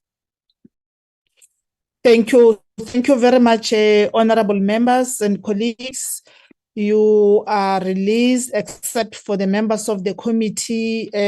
Honorable Ryder, I have seen your message, but please just remain while we release the honorable members and the colleagues and deal with the housekeeping matters. Thank you, Chair. Thank you. Bye-bye. Bye. Bye-bye, Cecily. Bye. Missy, Poppy. Bye. Bye. Bye. Bye, Poppy. Bye. Poppy.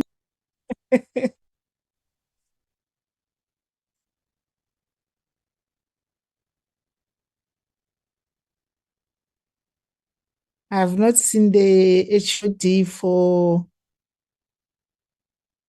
health. I only only saw the MEC. All these members of the committee, select committee, who are on the platform. Hello, Chair. Yes, Baba. Yes, Chairperson Lubabalo, Chair. I was trying to call you behind the scenes, Chair. Chairperson, we don't have enough members to proceed with our next agenda item. Maybe you might decide to close it.